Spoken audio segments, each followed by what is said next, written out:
Welcome to the Hunting Beast Podcast, your source for hunting tactics, news, and stories.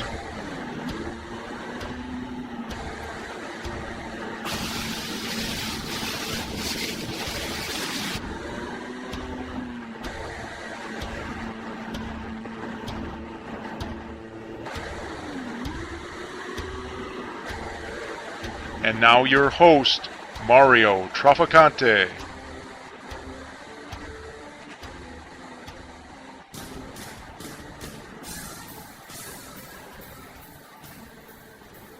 Okay, well, welcome to this week's edition of the Hunting Beast Podcast. This week we've got another well-known member of the Hunting Beast website, Jason Campbell, also known as the Whitetail Assassin. Jason comes to us from Michigan, and he's got a lot of tips and tricks to share with us. He's been pretty successful over the last few years, getting on some bigger, mature whitetail, 4 to 5 year olds, which is kind of not typical of what most people experience in Michigan. So we're excited to have Jason come and talk to us and share some of his stories and some of his tips and tactics. So with that, let's get right into it. How you doing, Jason? Doing really good. Thanks for having me. Yeah, no problem. So why don't you give us a little bit of background about how you got into whitetail hunting or hunting in general, and kind of what brought you to where you're at today? Well, my dad and my grandpa and most of our family were pretty big hunters in Michigan. And ever since I was a little kid, I was always fascinated by him out shooting his bow. And he always took me along on his scouting trips that he would go to. And back then we could bait, so I I also helped carry the bait with him, and he would show me like what a buck rub was and what a scrape was and Sure. What runs were, and kind of showed me the principles, I guess, of the beginning stages of what to do in hunting, how to set up in a tree, how to play your wind, basically where to expect a deer to come from, and I kind of took off after that. It just kind of lit that fire inside me, and it evolved into what I'm doing now. Nice. So what would you say, I guess starting out, if you want to go into maybe a couple of the key stories or a couple of the key experiences that started to shape you as a hunter as you got into that time period, maybe when you started hunting on your own, maybe through your high school years or earlier? Okay. My first real memory that I remember that really transformed me into being more mobile of a hunter and kind of doing it on my own. My grandfather passed away when I was 15, and he was a major part of my dad's life and my life. And my dad felt like he lost a big piece of him, which he did. And he kind of hung up hunting for a couple of years because every time he went to sit in the stand, it just wasn't the same. And I was kind of on my own that year, and I just kind of remember watching these deer keep crossing this specific place from a piece of private that went across to a piece of public. And at that time, I hadn't even shot in a deer with my bow at all, so it was something new to me. And I remember just him telling me, when you see something like that, try to remember that's where they're going, and if you see it, several times in a row, do it. Well, we'd been seeing it happen for a lot of times, so I went in that evening and set up on the ground, and on the run that I seen where the deer crossed the road at, and I went back in maybe 100 yards, and the last, 25 minutes or so before daylight, I had a real nice doe step out, and then ended up shooting her at about 30 yards with my bow, and it wasn't the prettiest thing. It hit her right in the neck, and down she went, but it just kind of gave me that confidence that, I could do this. It wasn't superhuman, and that they could be killed.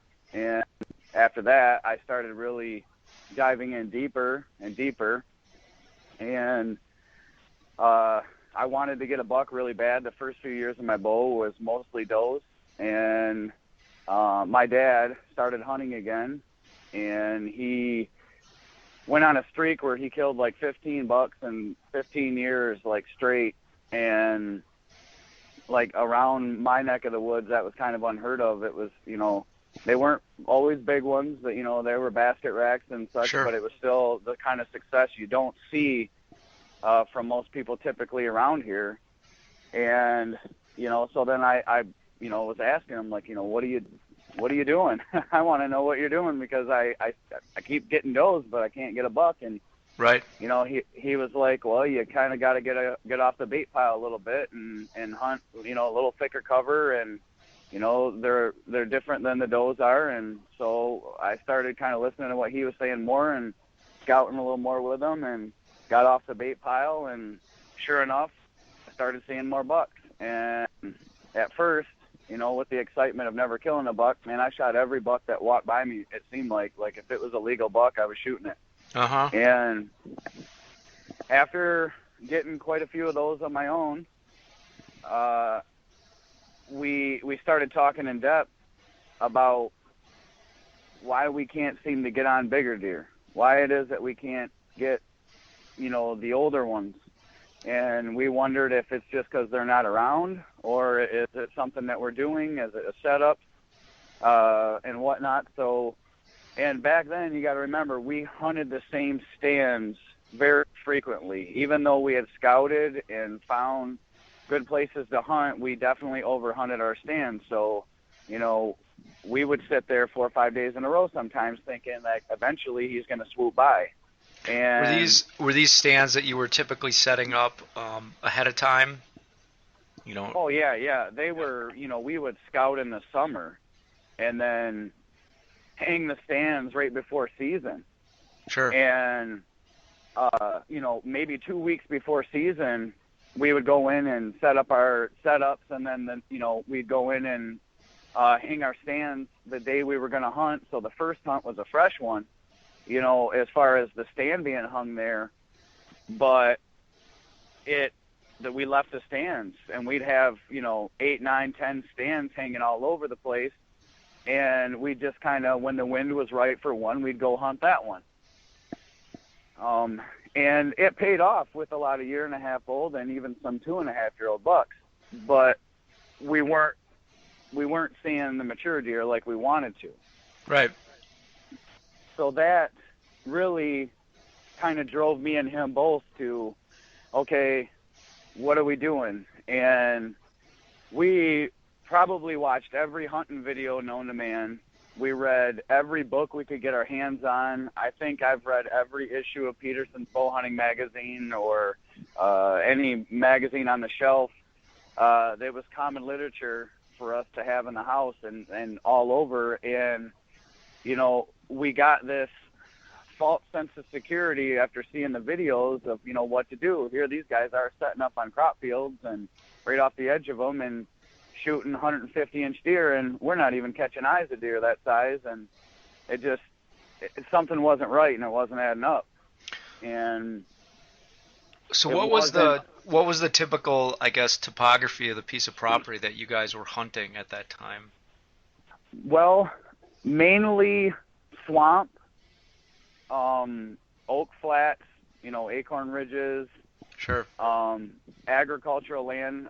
Most of Michigan where we hunt is very flat. So, you have the cattail marshes, some of the swamps, thickets, open woods. But for the most part, it's all ag land. So, most of the food sources that we perceived at the time, like beans and corn and beets, were always on the private side. And that's where we would tend to see most of the deer. When we did see them in daylight, they'd be out in the field. So we were like, okay, well, they got to be bedded somewhere. And so we kind of upped our scouting. And this was pre-beast, before we even knew about the beast. We started scouting, and my dad was like, we need to get in these cattail marshes. Like, that's where I think they're at. They're hiding because of all the pressure that we're seeing around. And it was like, how do you hunt in them? Because there's no trees to hang in. Right. And so we hunted the marsh from the outside edges on the transitions with our tree stands that year, and I bought 2 lone wolf stands and sticks, and we bounced around a lot, and our mature buck sightings went up exponentially. But we just couldn't close the distance. It seemed like they were always just too far out of range, or when we would see them, they'd be walking in the middle of the cattail marsh, or we just weren't getting on those deer like we wanted to. But we were still being successful on seeing 2.5 and 1.5 olds, and at that time we were still shooting them. Right. And then one year we went in and scouted an area that we were really confident in. We'd seen some good mature bucks in, and I went and hung a stand, played the wind just like I should have, walked in and set my stand up, and about an hour before daylight I had a really nice 8-point come working in, and ended up shooting him at about 15 steps. But what I noticed was this deer was probably only 1.5 years old, but he had the genetic, the nice structure on him that what you were looking for. And he was typically bigger than what you would see most 1.5 olds here. He was 14-inch inside spread, had a split tine on him. Sure. Really the one you want to pass to allow Right. to get bigger. And I shot him. And when I shot him, I was actually videoing him on my phone. I actually hung my bow up, and I just kind of shrugged my shoulders, and I was like, "Whoa, that was fun, that was cool." And as I sat there a little longer, I thought I didn't have that, adrenaline rush of excitement that whole, what I was always had before, and I realized that, like, I should have passed that deer because that really wasn't what I was looking for anymore. And I really did my area more harm than good just now. And then it really got me to thinking, how long have I been doing that, shooting some of these 1.5 olds and 2.5-year-olds? And it was about that time that my dad gave me a call and said, "You got to come check this website out that I found looking for a stool to hunt the marsh in. It's called the Hunting Beast." And so I was like, okay. So I got on there, and it was like the light bulb went off, and it was, wow, there's so many more guys just like me that are in the same position, and then some that are so much more further along in their hunting careers than what I am. And I just dove in, and it changed everything I did from a hunting aspect. Yeah. So what, once you and your dad made that transition and started hunting closer to those cattail marshes, and what are some of the key things that you took, I guess, in that next season and just implemented right away from what you started to learn? Well, the first thing was, if you're not close in the last 45 minutes of daylight, you ain't getting a crack. Yeah. Like you're just not in the game. And I noticed that they were following the terrain of the land, the way the land laid out, and they were very smart about how they did it. And it seemed like they would stick close to the thick cover. Sure. Whether it was red brush that was out there, or dogwood, a line of trees it might be, and we noticed that even if the marsh was wide open and there was maybe 2 or 3 trees that were out in the marsh, that those deer tended to travel towards those areas. They would make their way towards that to the open woods, but they weren't getting there in daylight hours. They would sit and mill around, and it didn't look like they were in any hurry to get out of there.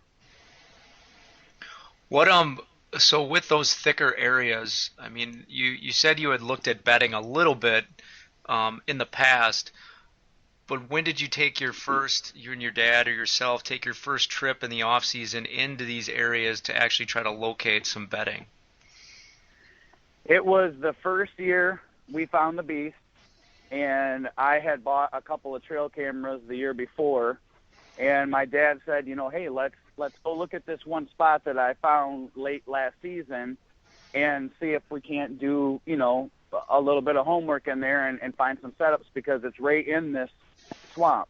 Sure. And there was some huntable trees that were there, but we were kind of fresh going in there, so we went in the spring and found what we thought were some good areas, and I hung some cameras up and left the cameras, and came back after about a month and pulled the cards, and lo and behold, when we pulled the cards, all of a sudden there's a couple mature bucks on the camera, and him and I are like, whoa, like, all excited, because you don't see those kind of bucks very often. And what was really the telltale sign was that in one of the locations, 2 of the bucks were bedding down in front of the camera, actually coming in the morning and bedding down. And it was like every other day they were there, and consistently, and they would lay from the last hour of dark. They'd come in there, and then I'd see them come back in the morning, and they'd lay there for a few hours, and then they would leave. And so then I started going back and looking at what the wind direction was, and seeing what days that winds were that they were laying there and how they were laying. Well, so when we went in there to pull the card again, about a month later, they were still doing it, but what we noticed were the beds. And it was one of those moments where we were like, these are beds. This whole time we were walking by these and not even paying attention to them, and they were beds. And so that really changed everything. At that moment, it was like, now we know what we're looking for. Like, it's not just here, this is what it should be. It was actual visual proof, hair in the beds, worn down, a primary bedding site. And so we implemented a plan for, opening day to go in there and kill them. So how did you talked about how you started tracking the wind and the different way that they set up in those beddings. Did you have a variance on what you could do with your access points to get to that area? So how far away did you guys try to set up on those beds in that first year that you monitored? Were you 100 yards away? Well, the first hunt, I sat up in a tree that my camera was actually placed in the morning. Okay. I went in there and sat up in the tree. It was probably 5 yards to 10 yards from where the beds were located. And I figured, because I was getting daylight camera photos of them coming in between 9 and 10 a.m., I figured that if I got in there a couple hours early and waited, that they'd come back through, and on their way back into bed, I would intercept them and hopefully get a shot at one of them. So I would say early on, we were hunting right in the bed, almost, like right on top of them. Did you have success doing that, or was it more, I guess now looking back, do you think that was actually more difficult to try to make that work because of getting in there in the morning and potentially bumping other deer out of beds and so forth?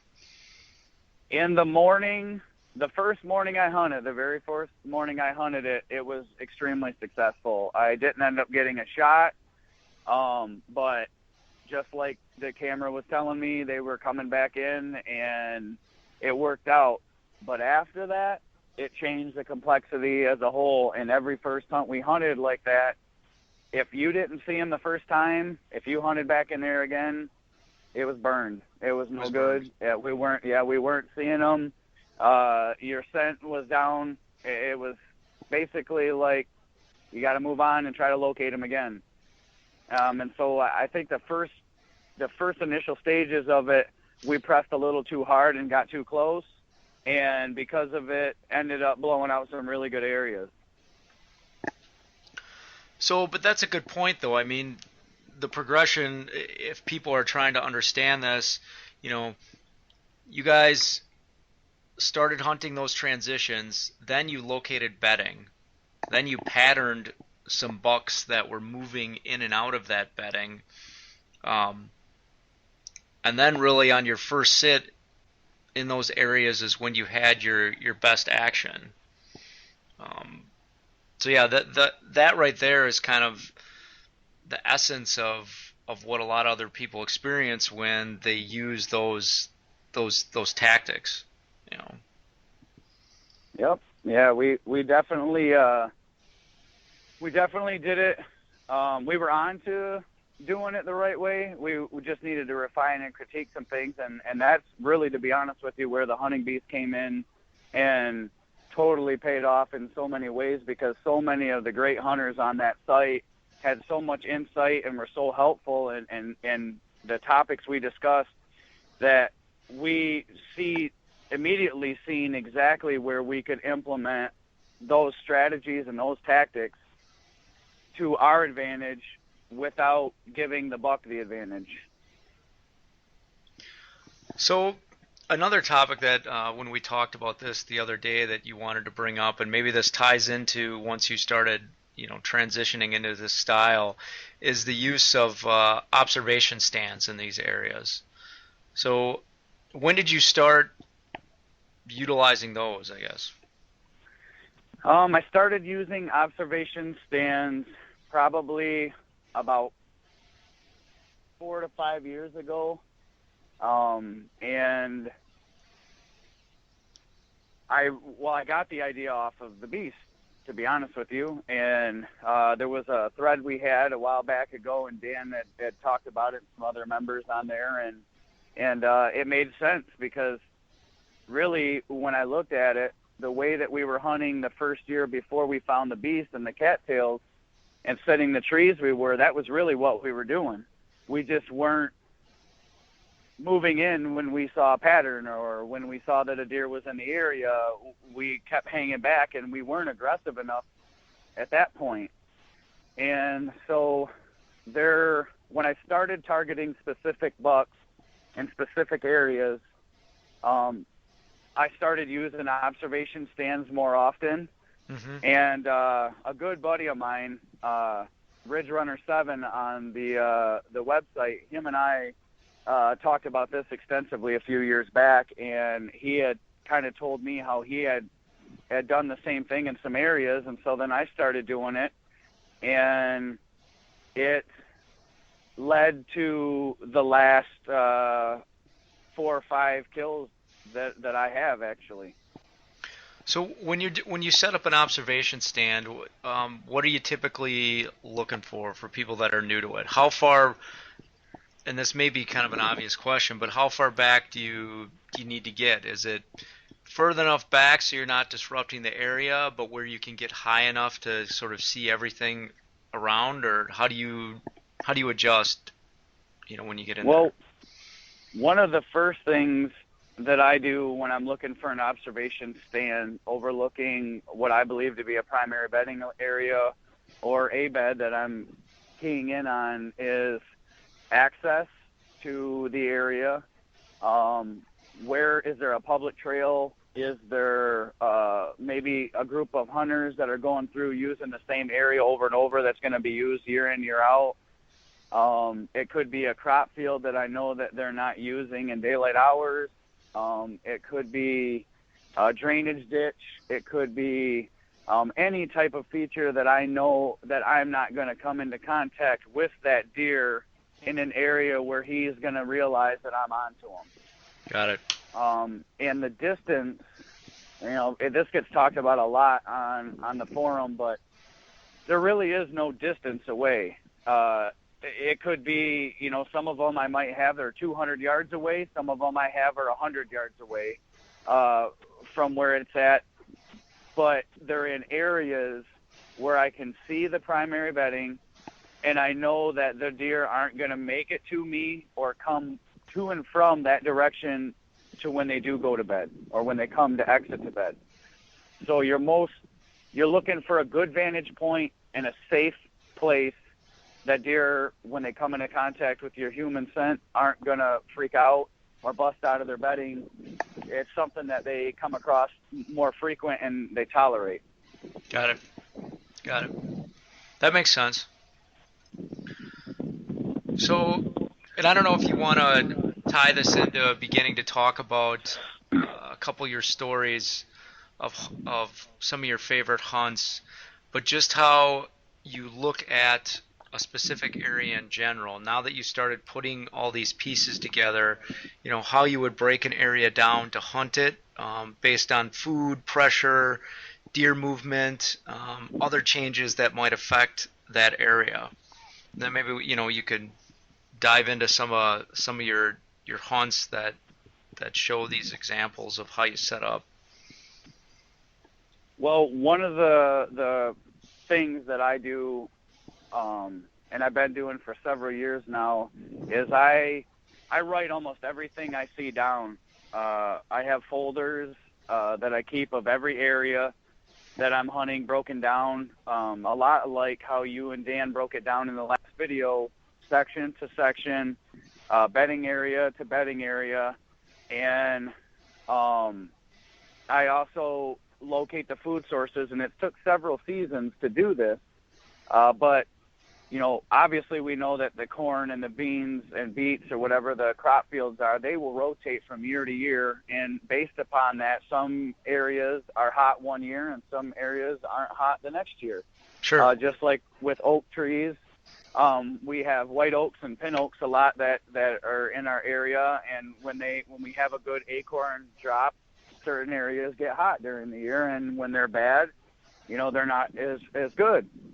So for me, I identified basically everything that was variable in the situation when it comes to wind, where were the thermals going, what food sources were prevalent during the time of the year, what areas that I knew were getting more pressure from other hunters. And then every time I sat a stand, if I seen 7 does and a 1.5-year-old buck, I wrote it down. 7 does, 1.5-year-old buck. They came from this place, moving to this way. The wind was such and such. It was this cold out or hot out, whatever it was. I mean, I really wrote everything I could down. Sure. And mapped it out. And it really helped me for the next years being able to predict where I knew the does would be and where I knew the bucks would be. And I could go back through that and flip through and see, I seen a mature buck at this stand and he was at this place, or I had an encounter with one at this place. And it kind of allowed me during the off season and scouting to focus in on the areas that I were seeing the mature bucks in more frequent than I was just does or younger bucks, and I could really dive into it and then tear it all apart and figure out, okay, where are the beds now? Where are they all located at? And then it started, when you do that, you have something in front of you that is a list of things that says, okay, such and such area at such and such time with such and such wind is going to be hot during such and such time. And you knew kind of your odds a little more by doing it that way.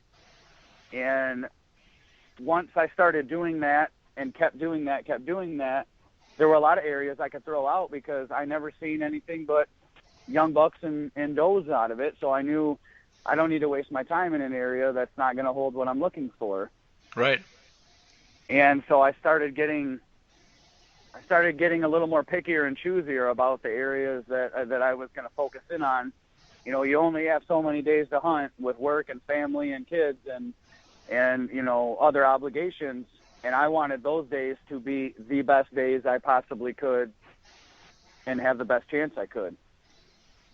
Yep, that makes sense. And as I do a lot of these interviews, that seems like a common theme with the guys that have been very successful year after year, is their collection of the data and the data that you just talked about. I mean, being able to put patterns together. One of the key things I picked up on that you said is that, you'd look back through and focus on those areas where you continuously saw mature deer moving and what the wind was, what the weather was at that time, what time of year that was.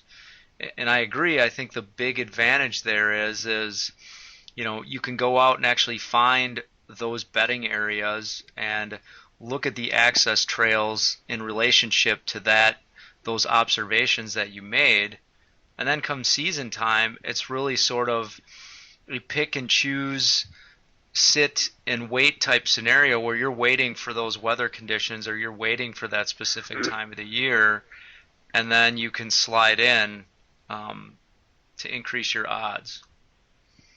Yep. I mean, that's exactly what we did. I'm an engineer, so excuse me, I'm a little bit of an analytical type as it is already. So Sure. that was kind of, what I was trying to focus in on.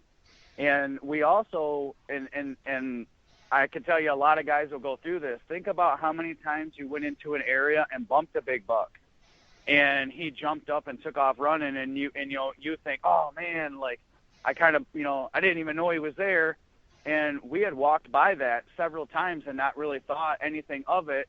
And then when I started doing this, I went back to those areas and found those beds again and was like, 2 and 2 is coming together. Like, this makes sense. So then it really helped change a lot of what I was thinking and seeing. And we talk about it all the time on the Beast. 1.5 old and 2.5-year-old bucks do not act like mature deer. Does are the same way. It's you're hunting a different breed of animal, and they like to be on their own, and they want to be where there's no or less pressure, and the advantage is always to them. And in every one of those bedding areas that I found, that's exactly what I found.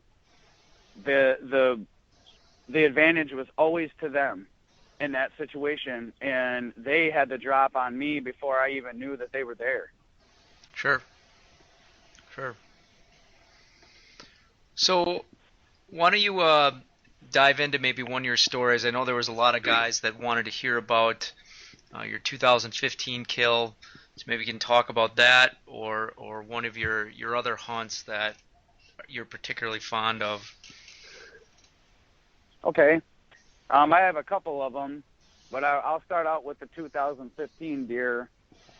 The area that I killed this deer in is an area that I've been working on with my dad for probably the last 5 or 6 years.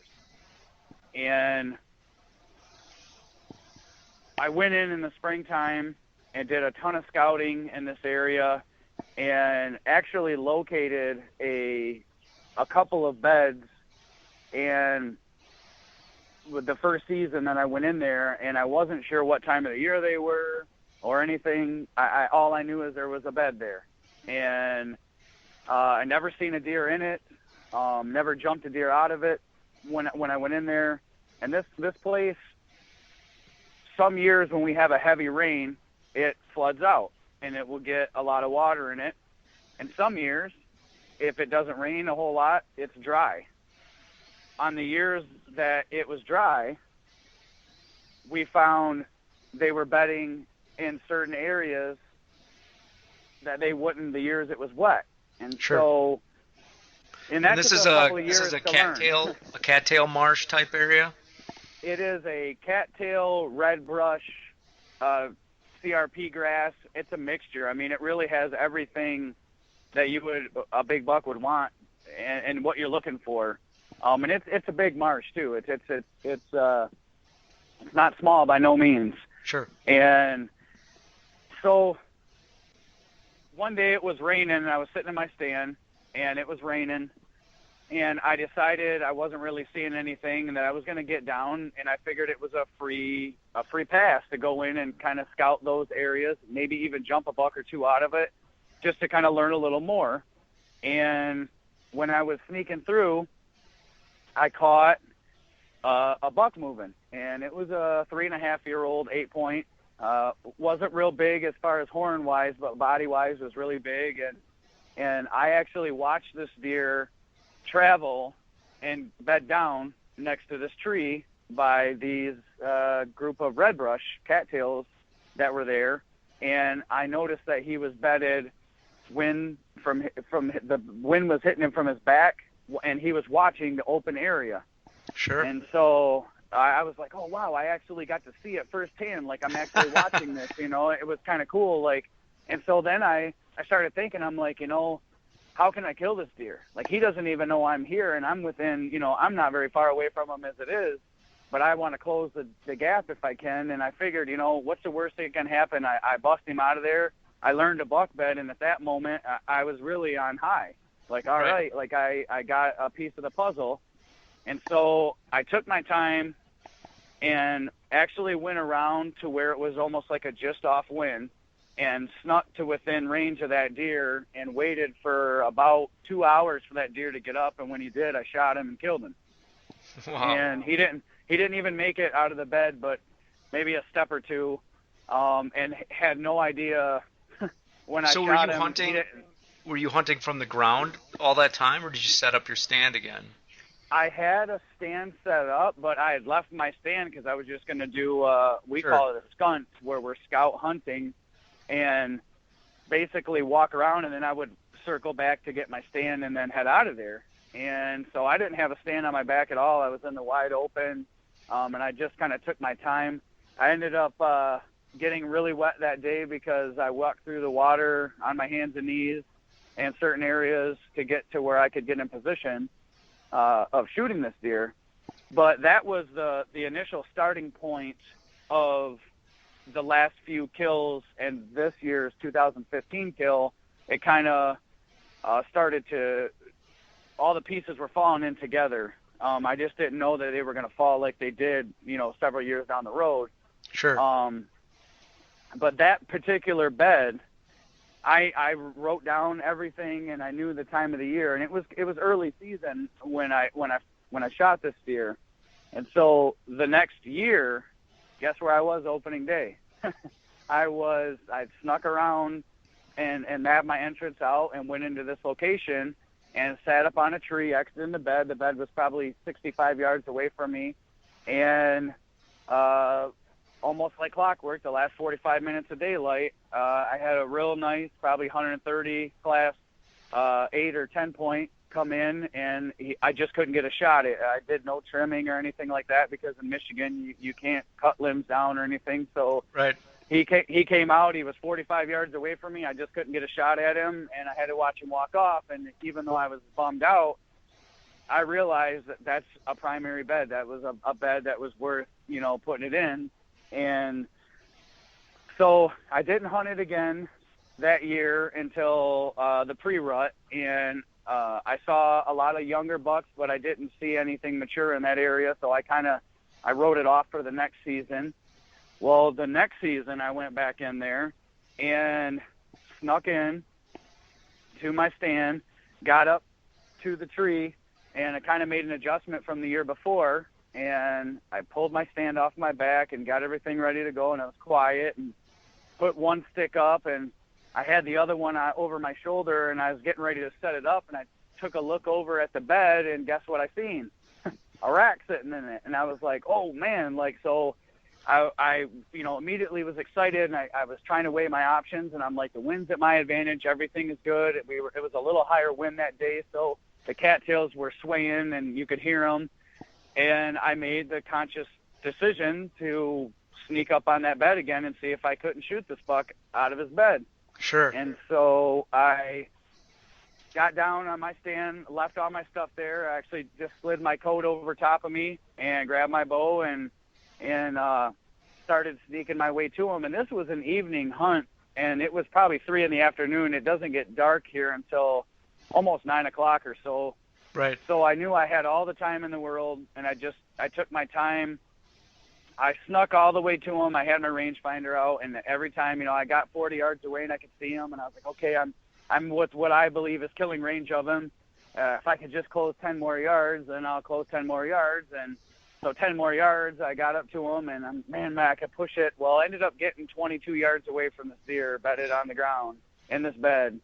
And I went to pull my iPhone out in my OtterBox because I wanted to actually video it with the guys on the beast and, you know, look, a bedded buck in a primary bed. This is the wind. Sure. He's here. I'm here. I knew I wouldn't be able to get the shot on video because I can't hold my phone at the same time of doing it, but I, still wanted to show it and then, at least be able to show what happened afterwards. And I waited for this buck for probably 2 hours while I sat in waist-high water, went to reach back and grab my phone, and when I did, I didn't realize that the OtterBox part was left open and all the water drained in my phone and completely ruined the phone. So I was like, oh, no. I was not very happy about that, but at the same time, I'm staring at a really good buck right now, waiting for him to get up. So, after waiting on him, I noticed he finally got a little antsy, and he stood up. And when he stood up, I was already at full draw, and I shot him, arrow blew through him, and he just looked around like what just happened, had no clue, and started walking off and then tipped over about 30 yards from his bed. So I was all excited and pumped up and, walked over to him, and I was sitting there looking at him, and my dad was hunting with me, but he was off a ways, and I started looking around in the trees on, where I thought his area he was. I was trying to find him. And I thought, I don't want to mess his hunt up. He's still, he's still in the game. There's a lot of other good deer in this area. So I started gutting it out or whatever, and I kind of looked around, and I was like, man, that looks like a buck laying over there. And I was like, no way, with all the noise I just made and everything else, that's not a buck. And so I grabbed my rangefinder and looked, and sure enough, there was another buck bedded about 65 yards away from where I was. The wind was in my favor because it was a just off wind, but he was facing just like the other buck was, looking the other way. And I noticed he was a good solid 10-point frame, maybe 115, 120. And in Michigan, you're allowed 2 bucks. So I was like, you know what? I'm going to try to sneak over to him, which I did. And I got 17 yards away from this buck. And I noticed he had a short face. He was only 2.5 years old. It was probably the hardest pass I ever made on an animal of that caliber because I really didn't have too many, good bucks on the wall at that point, and he wouldn't have been my smallest that was on the wall for sure. Right. But I made the decision to pass him, and when he stood up the last 45 minutes of daylight and, I had every opportunity to shoot him, he walked off, and I kind of smiled to myself because I knew in my heart I did the right thing. And I left another buck for the next year, if he makes it through, to go after, and he was going to blow into a really good buck. Right.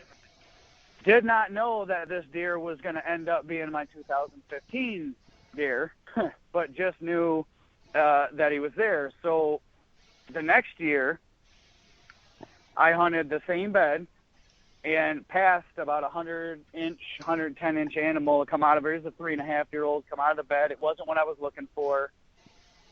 My dad had he had hunted down the way in the same area, but back where he was before, and actually on his way to a stand, snuck up on a bedded buck, but just couldn't close the distance, but he was a monster. And my dad said, Jay, he's like, I'm telling you, this buck he's got to be 140s, 150s. I mean, I don't even know really to say a score but he was big. And so he kind of told me the characteristics of what this buck looked like, and at the time, the light didn't really pop off in my head, but it was just like, oh, really? Like he found a really good buck. Like, that's awesome. And him and I started talking. Well, that deer became my obsession because you don't really see too many deer in the 150 range in Michigan on public. And I didn't have any on my wall at the time. So it was something I really wanted to pursue. And I went in there, second day of gun season, and it's, a very, very thick area, and I went to where my dad had seen the bed, and on the way to set up to the bed, I caught a real nice 6-point moving that I was going to shoot. He was definitely a 4.5-year-old deer, just didn't have the the big rack like you would think, but he had a good rack, just not what you're looking for. Right. But when it comes to mature animal, I don't really care at that juncture. I go for the age class. So I'm getting ready to shoot this deer, and I pull him up in the scope, and guess who's bedded behind him? The big boy. And I'm like, oh, crap. So I'm not shooting. I waited there until dark, and that deer got up the last 25 minutes and started working its way to me, and I just ran out of daylight, and he never got any closer than 100 yards from me, but I never had an open shot at him that I felt comfortable taking.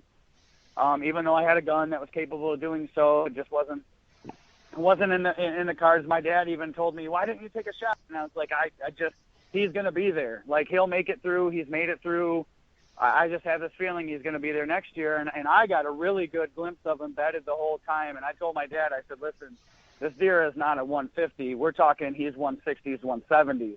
Like, I got to see him." And so that was Was that bed location that you saw him in there, was that the same bed that you had taken the 2 bucks out of prior, or were these were other beds that were kind of in this primary area in general? It was a different bed, but it was within bow range of all the other beds. All the other beds, sure. Yeah, I mean, and you know, Dan had talked here recently a lot about finding an area that has 100 beds in it. And a lot of people look at those and think they're doe beds because they walk up on those purple loosestrife bushes or thickets, and there's a bed at the point and there's a bed at the other side point, and it's almost like a triangle, but those are actually buck beds positioned for the wind. And Sure. He'll get up and move from each bed. And so, you know, this area was loaded with beds. It's just, you have to hunt it specifically from back to front, so you don't burn your best bed right off the bat, because they might not be in that best bed right off the bat that you thought, you know, last year, October 25th, he was here. Well, he might be at 100 yards away on the first or second. It changes in that area. And so, but this buck was bedded really close. I mean, I probably could have hit a pitching wedge to the bed that he had seen him in before, so I knew he was using these beds. So when you're sneaking through in a couple of these scenarios, when you got down from your stand, or even as you're accessing, how fast are you moving, and what are you trying to focus on to not spook these deer? Especially with being able to see them in their beds or come across them in these beds. Guys that are, I guess, trying to do this, what are some little tips that you try to do when you're on foot, not to make too much noise or disrupt the area as you're going in? Well, as you approach the bedding area where you know the beds are and you're getting close, there's no such a thing as going slow enough. I mean, you can walk along at a decent clip until you get to where you know, okay, I'm getting to where I need to slow down and quiet down. And at that point, I usually stop and take a break for a second, let myself cool down.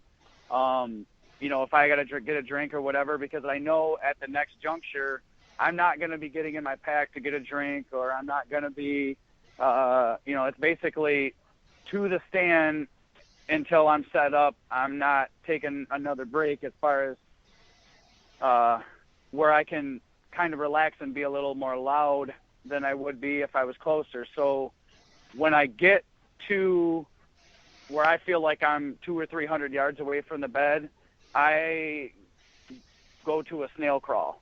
Okay. I mean, it's literally like I'm trying not to even let the water droplets drip off my boot, or, you know, any sign, a stick break in, anything. If I do mess up, I sit there for 5 or 10 minutes, or sometimes 15 minutes, and wait. And let the woods calm back down again.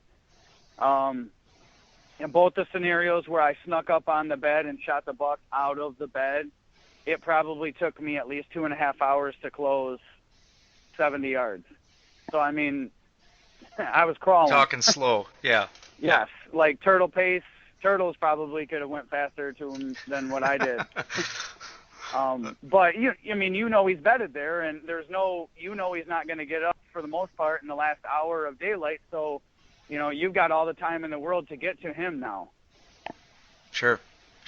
So we take it down, you know, to as slow as we possibly can, because, you know, if you bust him, it's over. The game's over. Yeah. Yeah. So, but that gun season, when that buck walked away from me, and the only thing I could think about was that buck all year, and all winter long. I scouted harder than I've ever scouted before. I really devoted my time and energy to that buck. He was a buck of a lifetime in this area, this state, and I knew no matter what, any other deer that came by me was going to get a pass for the most part for that buck. I mean, he was the one buck I really, really wanted to get, and I didn't want to booger my chances for that year by shooting, maybe a 120-inch buck, but blowing that, the area out. I'd rather just let it walk if I had to and go. And so I really put the time and effort in that spring or that winter. As soon as season was done, I think the first weekend I was out there scouting already and kind of got everything together, found some entrance points that I felt like could help me out a little better. And I went in and sat the first bed opening morning that I had shot the last few deer out of, and every year opening day, this bed is hot. So I sat there and was overlooking the swamp, but I could see the other bedding locations that I thought that deer might be bedded in as well. So it served dual purposes for me. Actually, it was a good observation stand, but it was also the opportunity that if he was in that front bed, I could take him or have a crack at him. And I sat there all opening day, and I seen a few deer move, but nothing. In the last 25 minutes of daylight, a buck come out of the bed that I was hunting, and it wasn't what I was after. He was probably 110 so inch deer, maybe 90 class. I don't really know for sure, but he walked out and I passed him, walked on around me. Well, as he was coming to me, I was paying attention to the other beds because I knew I wasn't going to shoot this deer. Right. And sure enough, my big boy stands up and I watch him cut across and I watch him go towards the way. So immediately I was like, next good wind, I'm going in and I'm going to set this other observation stand that I found that overlooks this. And if I see him there again, I'm going to make a move on him. Right. So I went to that other observation stand. It was probably 3 days later. I got a good wind to go in there, sat the observation stand. I'm watching that bed. Nothing comes out of that bed. And I'm like, oh, man, I missed my window. Like, really?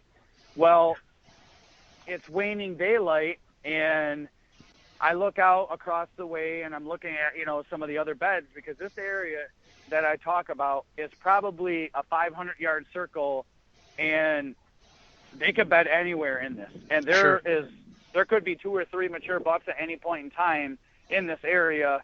And I've seen it the last few years happen in that way. So as I'm looking out, I look over to this one lone tree that I could see, and there's a little, like a transition of cattails to CRP almost, but it's just enough where you could see the difference in height of the grass. And guess who stands up? My buck. I'm like, oh, so he's 150 yards away from me, but he's on the other side basically. And so I'm like, okay, 2 of the same winds, and he's bedded here one day, there the next day. I don't feel comfortable enough to make a move on him yet because I really don't have all the intel I need to. He could be in either one of them. So right. I gave it a rest for a couple of weeks actually, but I would go there on days that I would hunt somewhere else or a new spot, and I would check the trails and I would see the big tracks going in and out of there. So I knew that he was still using the area. I just didn't know which bed. So I went in there again. This was October 24th, and I got up in the stand, in the observation stand, and I was overlooking that same bed that I last saw him out of, and I saw a parade of does that night. It was the 24th of October, so I figured, with the does moving, I probably would have seen a buck or 2, even a scrubber, right. Something chasing, nothing. And it just boggled me. I couldn't get it. I said, I had 4 groups of does come by me, and not one buck behind them, not one buck on his feet. I couldn't figure it out. And as it got dark, all of a sudden it made sense because there was a full moon. And the moon was shining so bright that I could see 100 yards in front of me. Sure. I mean, if there was a deer standing out there, I could see it. And I was like, this makes sense. Those bucks are not going to move until late tonight. So I need, and I used one of my personal days and called my boss and said, I'm not coming into work tomorrow because I'm going to be in my hunting stand. And so I left my stand in that observation place. I took it down, but I left it down at that spot because I knew I would be going in that same entrance. I was just going to refine my setup. And I set up between that bed and where I seen the does coming back and forth from so I could intercept them in the morning. The next morning I got in there and set my stand up, and just as I thought, all those does started funneling in, except this time they had bucks in tow. And when I say bucks in tow, I think I saw like 10 that morning. And there were some couple scrubbers, and I passed up a 3.5-year-old. Sure. And then right at last daylight, I had a bachelor group. This is the 25th of October. I had a bachelor group, 4 bucks. My big boy, another good buck that I didn't know about, and 2 other subordinate bucks that were probably 2.5-year-olds. And I actually got to watch them chase the does around. Now, the older buck, the buck that I was after, he did not chase those does. He did a lip curl, made a scrape on a bush where he didn't actually scrape the ground, but he rubbed his antlers on the bush, and you could tell he was putting a scent on it. Right. But he lip curled them, never chased them, let the younger ones chase them. And then I watched them disappear into a bedding place. I knew immediately I had to be back in there that night because that was all what more confirmation do you need to know than that buck is actually bedded at that bed? Like, I knew where they were. Right. So I went in, never set up on this spot, sat up.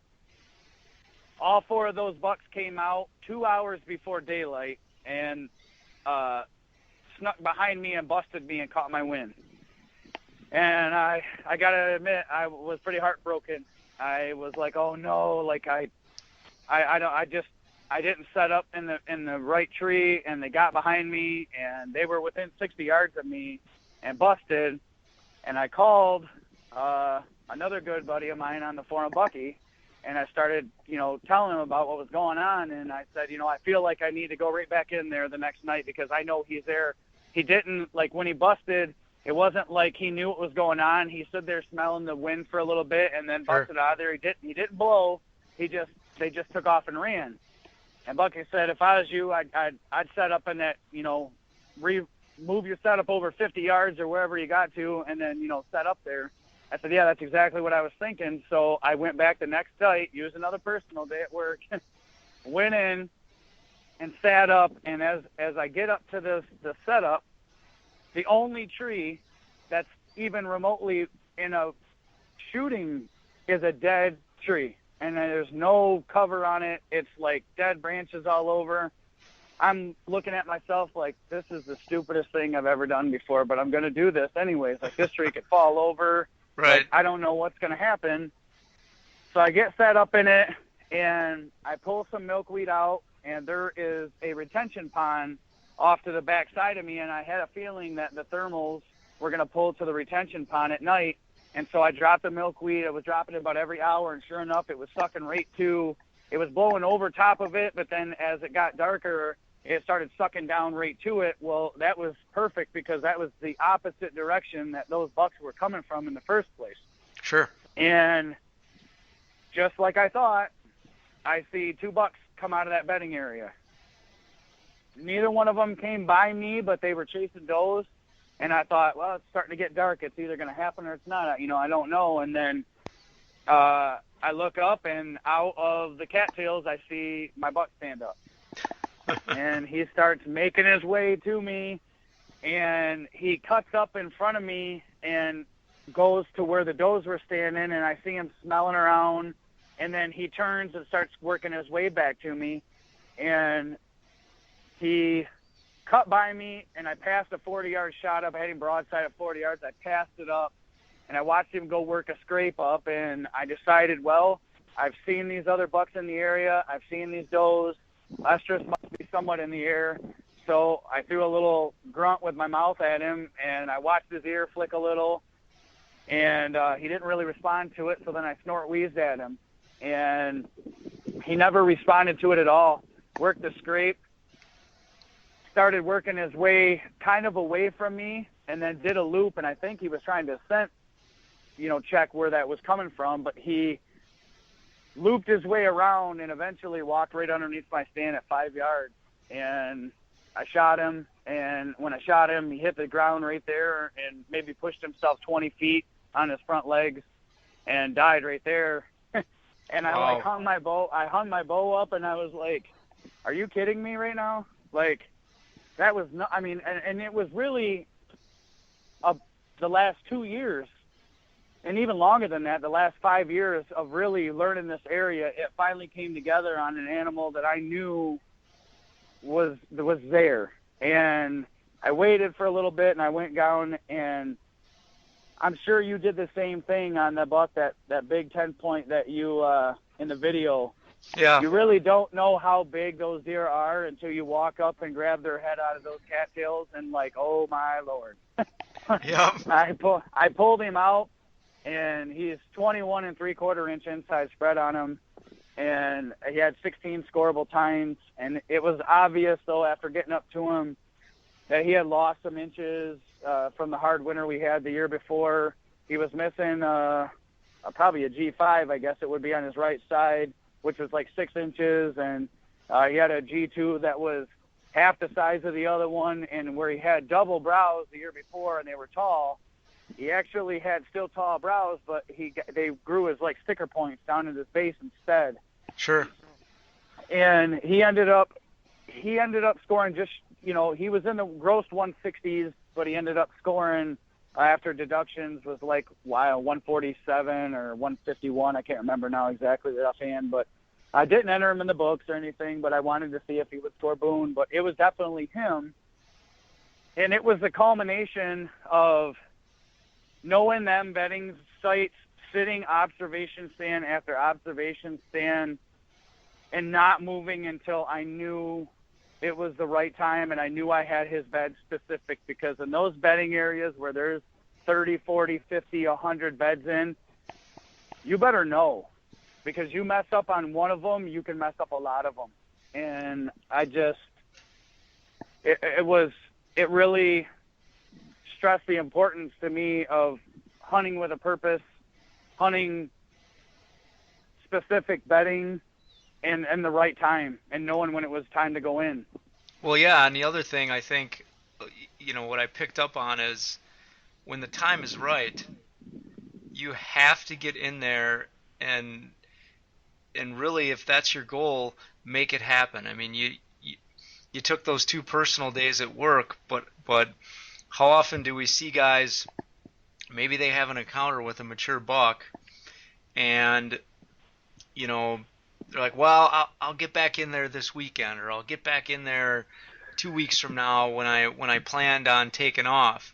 And sometimes that's too late. It's too late, right? Yeah, that's too late. Like you really do have to go in there right away.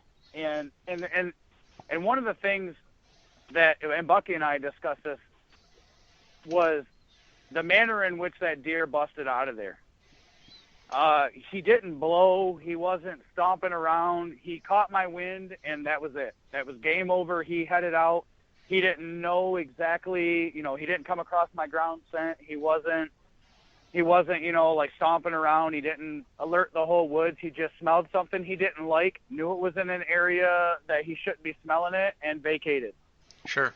And headed away. And that had a lot to do with me really going back in there that same exact, next day to hunt him again, because if he would have blew, busted and really, I felt like scared him a lot more out of that area, he would have relocated, in my opinion. Right. And I think he would have went to another bedding, and then it would have been back to the drawing board again, of sitting observation stands, trying to catch a glimpse of him again, hoping that I could put it together as season's starting to dwindle down. Yeah, that's pretty cool though. There was a lot of things that came together there, like you said, with learning the area over the last 2 years, utilizing the observation stands. Um, Also, the other thing is, and I think this is important, is getting other kills under your belt, either in that area or in very similar areas, to build confidence so you could work towards the goal of getting that more mature deer. I think some guys often, I don't want to say it's make the mistake, but if they're really pursuing, that one large animal, or maybe they have watched a few too many hunting shows and the only thing they have in their mind is like a 160, 170, 180 class deer. I think they don't do themselves a favor by taking those opportunities that are in front of them to build confidence and put an animal on the ground and start teaching themselves that if they put some of these pieces together, they can be more and more successful. Absolutely. I mean, we had a topic not too long ago on the forum that discussed the very thing. I mean, it's a lot easier to pass up an animal when you have a few of them on the wall, and it's a lot easier to hold on for a target buck that's bigger than anything maybe you would see in the area, but still good deer come by you that are good deer, but you're passing them and holding them. I mean, it takes a lot of kills and patience to get to that point, because it's really hard to explain to a guy to pass a 120-inch deer in an area that he's never shot a 120-inch deer, in an area that's holding a 150, and him thinking, what are the odds of me really seeing and killing this 150? Like, it's I'm going to take the bird, in the hand instead of, taking a guess and saying, okay, I'm going to pass this deer that I've never shot anything like that on my wall and go for something bigger. I mean, that's why it's hard to explain that to a lot of the newer guys that go on the beast, and, they get a big buck on camera, and then I see it in season. They end up taking something smaller than what they were after, but it was the biggest thing that they've had on the wall. And I did it. And I'm sure Dan's done it. I'm sure you've done it. I'm sure every hunter has done the same thing until you start getting a few on the wall. And then when you start getting a few on the wall, you're like, okay, I can pass these deer because I want something bigger and better. You've set your expectations a little higher, and you want to take the best deer your area has to offer.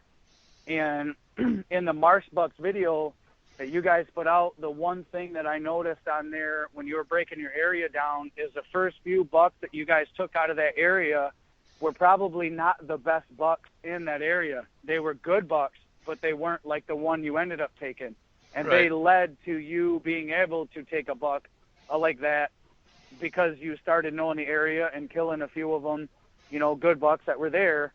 And it translated into now when you go in there, you know where the big buck is going to be holding up at.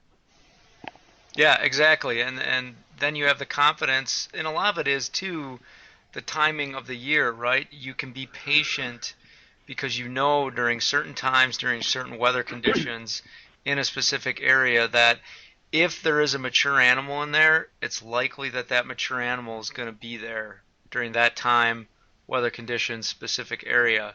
So it again, when you give yourself multiple places to go hunt, you don't feel like you have to go and pound that spot, and you can be more patient and go into those spots at the opportune time, and be confident that if there is a mature animal living there for that year, you're going to see them. So yeah, it's pretty cool the way it plays out. It makes it a lot of fun, for sure. Yeah, it's a chess match. I mean, that's the thing. I say it all the time on the Beast. It's the chess match that I love to play, and it's the strategy and planning out and everything that goes into it, and it's enjoying the moment. It's going through, your progression as a hunter. It makes you better because you pay attention to the fine details. I mean, how many guys starting out are really paying attention to dogwood that's getting nibbled on or browsed on, and actually can pay attention to that, know what they're looking for, and can interpret that into, that's what the deer are using, that's what they're eating. They're bedded close by here, and this spot has a woodlot that's adjacent to it, and that woodlot gets tore up with rubs as big as my waist. Every year there's scrapes on the ground, and that's where 99% of the hunters hunt, is that woods, and all of that sign is in the nighttime. None of it is in the daylight. Sure. None of those rubs are in the area that I hunt. You can go through this area, and you ain't going to find one single rub on a tree all tore up. You really have to look closer to the red brush and look at where they, because the ground sometimes is saturated and wet. They don't really scrape there, but they use the overhanging licking branches, and they bust off the branches. So for most guys looking for the visual sign of a big scrape or a rub, it's not there. It's in the woods adjacent, and that's where they're getting hung up on. And they're hunting it and hunting it and hunting it. And, yeah, when the rut comes, could a hot doe lead a buck by there, or could a buck maybe work his way through there and you get lucky? Yeah, you could do that. But that's not where they're bedding at, not even close. It's half a mile from, really where them deer are bedding in daylight hours. Right. The other thing when we talked the other day, you wanted to bring up is that the concept of the amount of time that realistically someone has to put in order to make this progression. I mean, it's not obviously we have the advantage of the Hunting Beast and learning from the other members on there and what they do that can kind of fast track this, but there's kind of no substitute from getting on the ground and actually walking this stuff out yourself. I mean, on average, how much time would you say you spend in the off season collecting your data, looking and establishing these patterns and things like that? Hours upon hours, because even if I'm not in the woods, I've got a map in front of me. I'm looking at terrain features, crop rotations, trying to figure out, the next piece of the puzzle.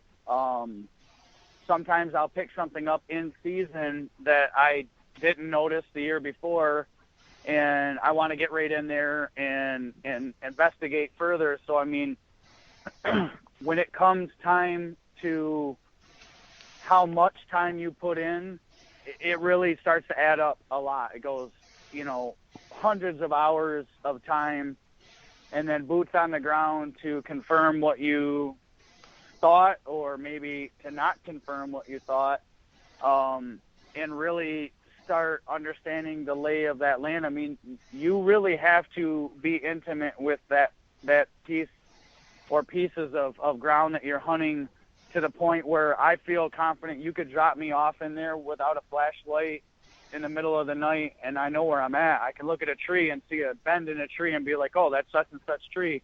I know where this is at. And I feel like that's where a lot of the new guys come in, and they hear all this information and they're gung-ho, and they go into an area, and in the first season they're expecting these major results, and it can happen. I mean, you can set up and kill a deer your first year using the tactics and everything, but it really does take several seasons of what you see, of scouting, of mapping, critiquing your entrance and your exit routes, critiquing your stand locations, knowing where the food sources are. You're not going to get all of that in 1 year. It's just too much information at once, and a lot of guys get frustrated with that because they think just because the beds are there, they should be able to go up there and set up in the bedding area, and it's just going to happen like that. And a lot of times that's not what happens. And even for me, and I don't consider myself a seasoned bed hunter compared to a lot of the guys that are on the Beast, it still is low percentage odds for me to still have that killing crack at an animal that I'm wanting to pursue. I can't even give you a true percentage. It's up the last few years, but still, I might be batting 25%, which means 75% of the time I'm striking out. Right, and that's a good point to make. I mean, obviously someone listening to the podcast, they might get the perception that, you're having success all the time, you're seeing deer all the time. I mean, maybe you want to talk about some of your key mistakes or key slip-ups that actually you learned from or allowed you to grow in the way that you went about doing things. One of the very first things that was the teacher to me was when I got over aggressive and we're hunting literally in the bedding area. Sure. Right over top of them almost. And it was frustrating for me because I knew those deer were in the area. I knew that they were using it, but because of my over aggressiveness, I was either blowing them out of there on my way to the stand because I pressed in too far, or I burned an area up and I really hadn't learned how they really were moving through the area. And that really taught me when to be aggressive and when not to be aggressive. The thermals, until I found the beast, I played the wind, but there is a really big misconception with a lot of guys that if you play the wind and it's blowing in your face, everything is good. And we've all had that opportunity where there's a buck approaching and all of a sudden he stops 50, 60 yards out, nose is in the air, and he backs up and goes right back where he came from. Well, guess what? He caught your thermals. Right. You didn't know it at the time, and you thought, how could that be? The wind's blowing in my face. It's this. The thermals really were probably the number one game changer in being able to get closer to a mature buck, because mature bucks bed to where the thermals are at their advantage. The best bedding is always like that. They're going to use the terrain and the features for their safety. And a lot of times in the cattail beds, if they in marshes, they might not be able to visually see a long ways in front of them, but they're relying off that nose to tell them it's safe to go. And if you don't play the thermals like you're supposed to, it's going to be a long year. And that was probably the biggest thing for me was I played the wind, but I didn't play the thermals. And then once I got into how the thermals played out, a lot of those same stands that I would hunt the next year, I dropped milkweed, and guess where that thermals were sucking right to? Right where I didn't want them to. And I realized, this is not the bedding. I shouldn't have been hunting it this way. And so I had to, restructure my tactic and go from a different perspective and a different way to get in. And exit entrance trails were huge too. I mean, you really don't want that deer to know that you're ever onto him, that you're ever hunting him. And they know the difference between normal pressure and when somebody's after them. And that those aspects were huge for me in really helping me out to close the gap once I had located them. Observation stands are huge in my hunting technique, just because I want to see visually and know for a fact that them bucks are there where they should be. And I guess really all the tactics get used like they're supposed to, and I don't think there's ever a moment, and even now, where I'm not still learning new ways to improve or something better. We hear guys talk all the time on the threads and give an example, and let those, I'm thankful for those, because a lot of those light bulbs go off in my head and go, you know what, that was the missing piece I needed for this piece. Right. And it helps translate into usually a kill.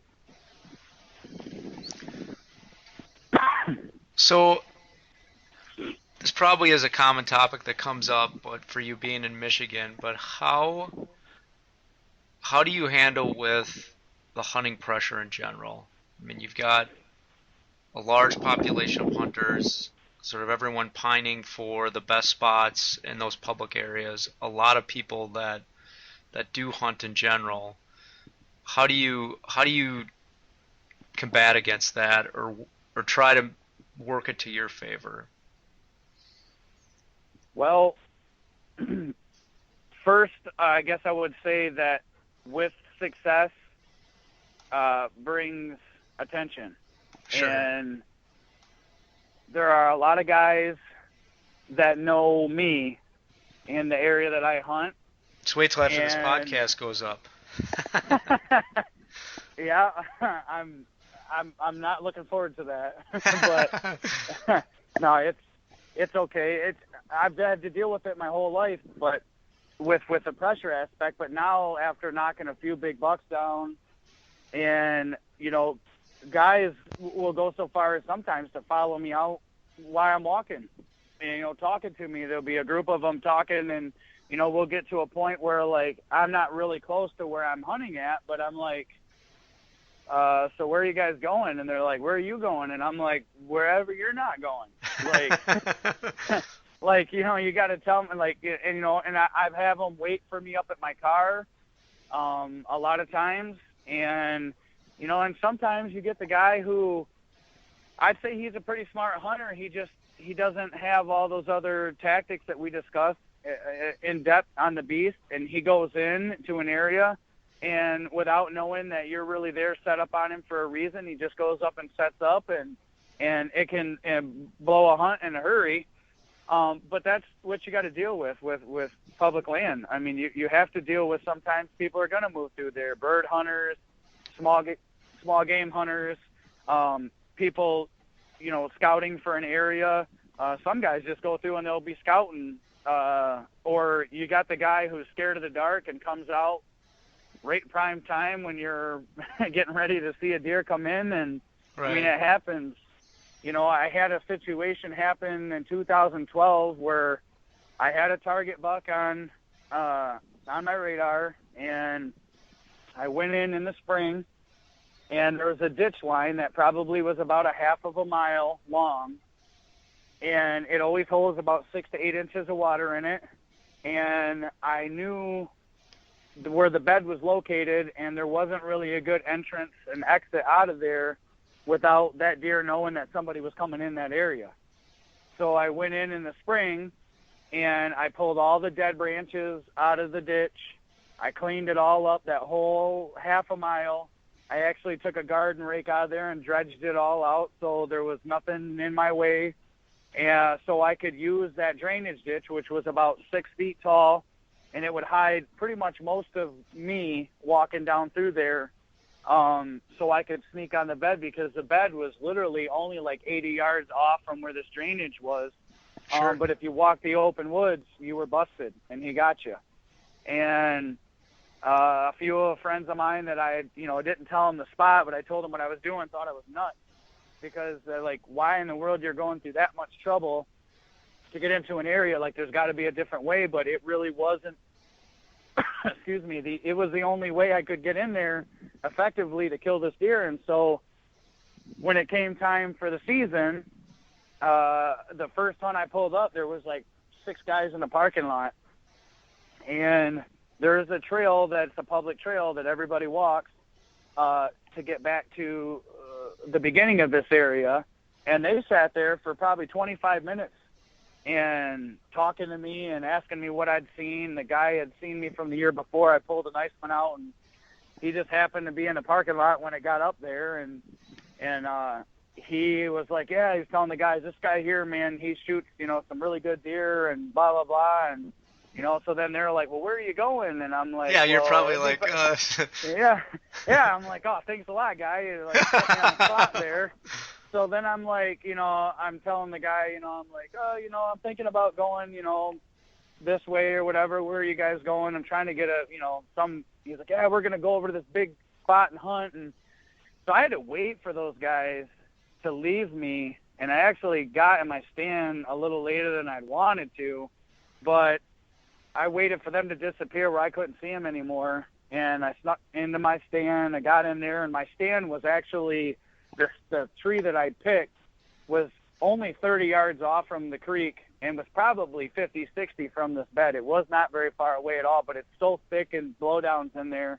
I knew I could slip in there without him getting to me, and I sat my stand up quiet, and I got set up, and the last 15 minutes of daylight, almost where I couldn't see anymore, he came in, and I had someone behind me that was with a video camera that was supposed to be filming me, and in the excitement of it all and seeing the buck that was the biggest buck they'd ever seen, they forgot to hit the record button on the camera, and I ended up zipping him at about 17 yards. And as soon as I hit him, he let out that rah, and it takes the wind out of him, and he ran, and I heard him crash down, and he was over there gurgling, and my buddy was all excited, and I was all excited. Well, we got down, and I walked over to him, and I seen him laying there, and I was all pumped up, and my buddy's like, "Hey, I want to help you drag him," and I said, "No, it's my dad hasn't been hunting in the last couple of years, and one of the things my dad, he hates to love doing this, but he still does it.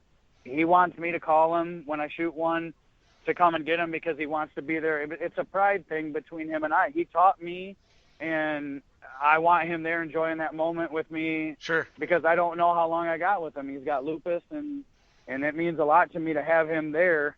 And so I got up to the parking lot, and guess who was in the parking lot waiting on me? All those guys. All those guys. Well, sure. You're coming out awfully late. Did you see anything? And I'm like trying to hold my bow, like my quiver, because I got an arrow full of blood. And I'm sitting there yeah, I've seen a little bit. What do you guys see? And the one guy's like, "Oh, you got a nice bloody arrow there. You need some help?" And I'm like, "No, I just shot a big doe. I don't need any help. I'm going to go, we're going to put everything back and go get him." And so it was perfect because I kind of could leave them and go get my dad. And my dad and I came back and went and got back and got this buck. And, we celebrated quite a bit. And it was a very enjoyable time. And I showed my dad, the setup because he hadn't even seen it all year. So he got to see the whole spot I cleared out. Got to my stand, which I had to hang my stand 30 feet in the air because the thermals in this spot, if I hung 20 feet or lower, would suck right to him. But if I got up 30 or higher, it would just go right over top of him. And Sure. So he couldn't get me from that perspective. So my dad's standing under the tree I'm in, and he's like, "Where's your stand?" I'm like, "It's right there. You're standing underneath of it." He's looking. He's like, "I don't see it." And then he looks all the way up, and he's like, "What are you doing up that high? You're going to kill yourself." And I'm like, "No." I told him what happened. And, he was like, "Wow, he was really that makes a lot of sense to get that high and for what it was and clearing it out." And once we got the deer out, I had a car at the time, and we were trying to load it on the back of my car. And I don't know if anybody's ever got blood on a car and stepped on it with their boot or whatnot, but it's pretty slippery. And I actually shattered the back window out. I sat right through it and blew it out into a million pieces. And, really? It exploded a million pieces of glass everywhere. And my dad looks at me, and he's like, "Oh, man." And I know in the face of something like this to happen, it's really easy to get mad. I just picked myself up out of there, and I smiled, and I said, "Look at the thing that we're putting up on top of this truck, on my car right now. Right? I'll worry about that later. Right. That's fine. I'm okay with it." But it was that extra effort going to, my stand, dealing with the pressure of how that area gets hunted, how many guys come in there, and how to bypass that, because this ditch line also allowed me to go undetected from them as well, because they couldn't see my boot tracks because the water was, up, 6-8 inches, so you didn't really see the boot prints in it, and they couldn't see me sneaking down through there. The only thing they would see was my car in the parking lot, and that was it. And so, it's going that extra mile, taking those extreme tactics and using them to your advantage, and, putting yourself outside of the box, not putting yourself in the box, and taking yourself outside and saying, what I got to do, what it takes to get this animal. Nothing is going to stand in my way in the hunting woods of doing it. So I need to be smarter, than not only the deer, but the guys that are around hunting them too. Right. And that huge point that I get from that is just the common group of hunters. They're patternable. I mean, a lot of their behavior is you're going to be able to pattern it on these public properties, and it's really about looking at what they're doing and really doing the opposite, or moving away from them and avoiding, the pressure that they're creating, which in turn is going to play into where those more mature animals are bedding or staying. Well, deer get conditioned to our movements too. I mean, there's areas in which we had a scouting workshop, and several of the Michigan guys got to show up, and it's an area where I've killed a couple of mature deer in Michigan. And there are areas of public access that the deer are used to smelling people there, and they know that they're there. The moment, though, that you step outside of that world in that area, they're gone. Right. And they're not waiting, because in Michigan, we have an early doe season and a ewe season that's 2 weeks before our bow season opens up for the rest of us. Okay. And because of that, the pressure is already on those deer. And so you got guys scouting, because how many guys, and I was one of them when I first started hunting, a month or 2 weeks before season, I'm doing all my scouting and effectively pretty much tearing my whole woods up, because all my scent's down, all my best areas are no good. And then now you got guys going out there trying to kill a early doe, which it's private land only, but the state side is open to the youth hunters. Sure. And so all those deer that you were seeing, even up to late September, feeding out in the beans, bachelored up, they're not there anymore. They're back in the pressured beds, and they're deeper. And that's why those areas, I don't really scout the areas close to the crop fields as much anymore as I do pressured beds. I would say if I was you would classify me as how I'm a bed hunter. I hunt pressured beds.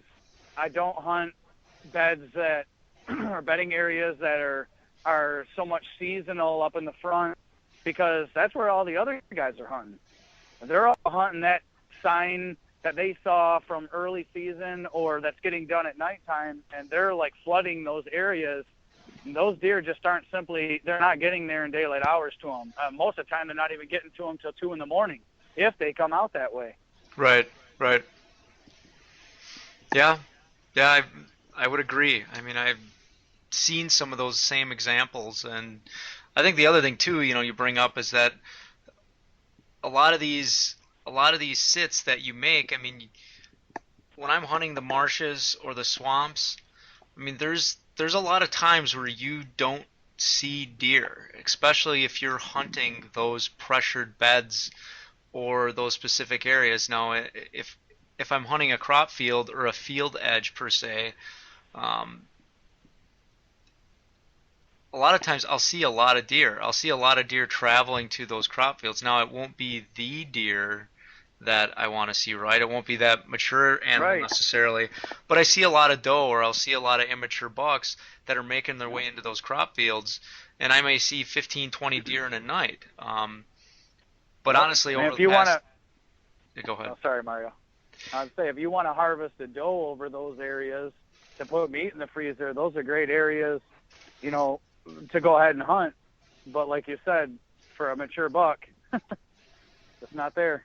Yeah, and people shouldn't get discouraged. I mean, if you're going into a cattail marsh or one of these swamps to hunt, I think it's pretty typical to go in there, and when you're bouncing around to these different bedding areas you've located, you may only see, 1 deer in 10 sits, or, no deer in 10 sits. But I can tell you, if you get on that right spot and it's the right time, you'll probably see the deer that you want to see. And, depending on your goals, I mean, that's what's really important. You know. I agree wholeheartedly. I wrote a post a while back ago that said, if you're getting into bed hunting and numbers are what you're wanting to see, this is the wrong style of hunting for you. If you're wanting to target a specific animal or an age class of an animal, and you're okay with sometimes going in and maybe not seeing a single deer at all, and you can be patient enough to know that the scouting that you did and the prep work that you did is going to pay off, all it takes is one time. And that's really, we hunt for that 10 seconds of thrill. That mature buck comes in, reads, he does exactly what you thought he was going to do, and you played it picture perfect and end up taking him. That makes a season. You could sit 30 sits and not see a single deer, and the 31st sit, you're wrapping your tag around the animal that you've been hunting all year, and it's why we get so excited, why that emotion takes over us. You know, I mean, I'll be honest with you, there's been many times I've shed tears because of all the hard work and the prep that took to kill that animal, and it all just culminated down to that one moment, and it's like, you did it, you accomplished it, you know, and then it's just that, I don't know, that passion that drives us. Yep, and that's where it's kind of like the whole journey of what you learn as you're doing this stuff is really that's, we all like shooting a big buck, don't get me wrong, but the journey and what you go through to get there that's the fun part for me. I'm gonna keep doing it as long as body physically allows me to do it. You know, that's the fun part. I agree. That's where I'm at. You know, I look at my dad, and life's too short, and if my dad would have known now what he knew in his younger years, I have no doubt in my mind that, you know, he'd be in the same boat right now. And I'm trying to pass that along to my son, who's 10 years old, coming up.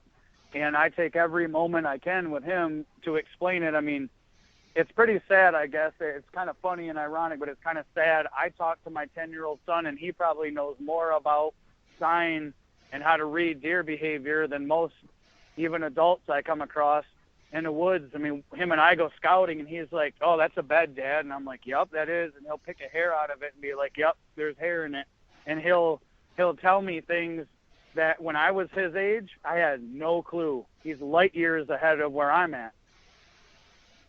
Yeah, I mean, I think back a lot too in that same scenario. You know, we had some farmland that was in our family that I hunted a lot, and it's a hill country type area. But for many years, I mean, there wasn't a lot of pressure in that area, and from all the surrounding farms as well. You know, you're probably looking at almost combined, you know, 800-900 acres of farms that is pretty much open woodland area, hill country, and crop fields. But I think back to when I was in middle school and high school, and the way that I bow hunted, man, some of the stuff I've learned, it's like if I would have known some of those things back then, probably would have been able to at least see or encounter some pretty special animals, you know, during that time frame, just due to, you know, where the deer population was at, and you know, the amount of mature animals that were running around there. You know, since then there's been some housing developments that have come up and, you know, changed the dynamics of that area. But yeah, it's interesting. That's constant though. I mean, you're hitting on the, you know, the change of an area, and that's really why I started documenting everything down like I did, was because areas change from year to year, whether it's disease, the climate. Sometimes we had an issue that happened one year in an area we hunted where they had a really bad, they foreseen it as an issue of purple loosestrife, and they let these Asian beetles go that was supposed to eat it down. Well, it took like 90% of the mature buck bedding completely out of an area, and just changed the landscape of everything that we had learned in the last couple of years of it, and just made it completely different. Those bucks weren't bedding there anymore because it was gone. Sure. Or crop fields, you know, the state sells off land, or farmers sell off their properties, houses get built up.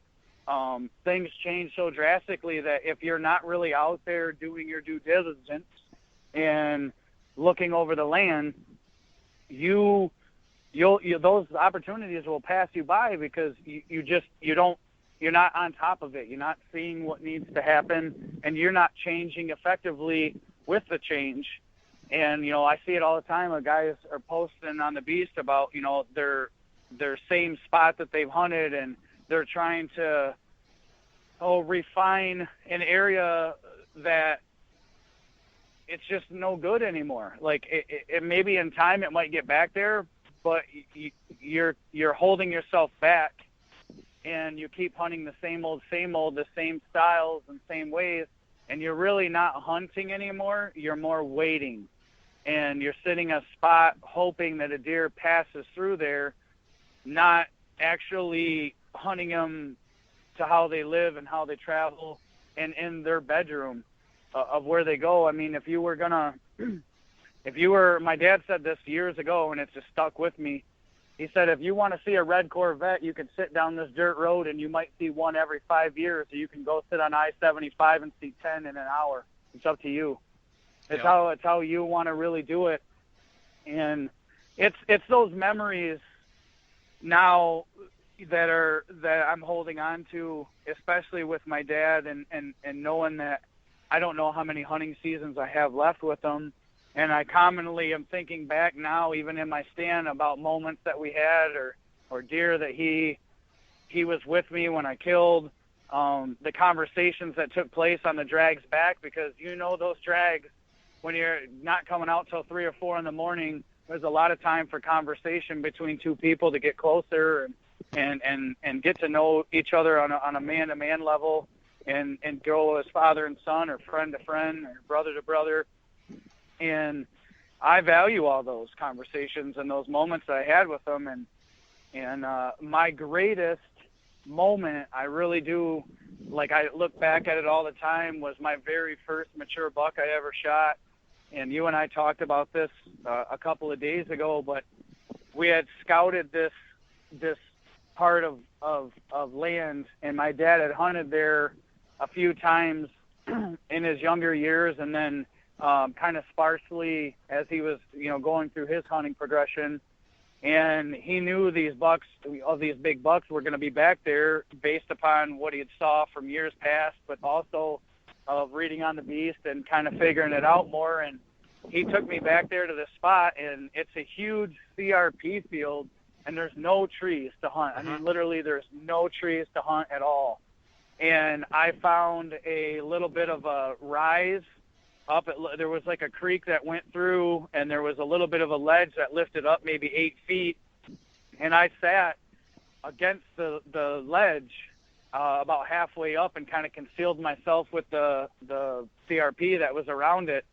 And he walked down maybe 200 yards or so and did the same thing. And my dad's one of those guys that he doesn't grunt unless he feels like it's like throwing the kitchen sink at one. He doesn't want him to know he's there. He's not a rattler. I don't think he's ever snort-wheezed at an animal. Right.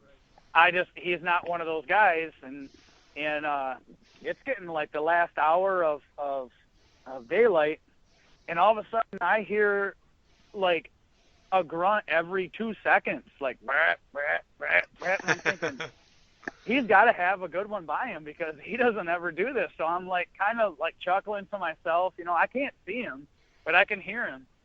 And I don't know it, but there's like 4 or 5 good bucks in this field chasing does around. And I'm sitting off to the other side thinking anytime I'm going to hear his bow go off and I'm going to hear this deer come busting through. And I had seen a couple younger bucks and some does earlier milling through there, and it just probably 5 seconds before then I had a 6-point literally almost stick his nose right in my lap out of the CRP looking, and he was panting from chasing. And so I thought, well, maybe he's, maybe that's what he's seeing. I don't know.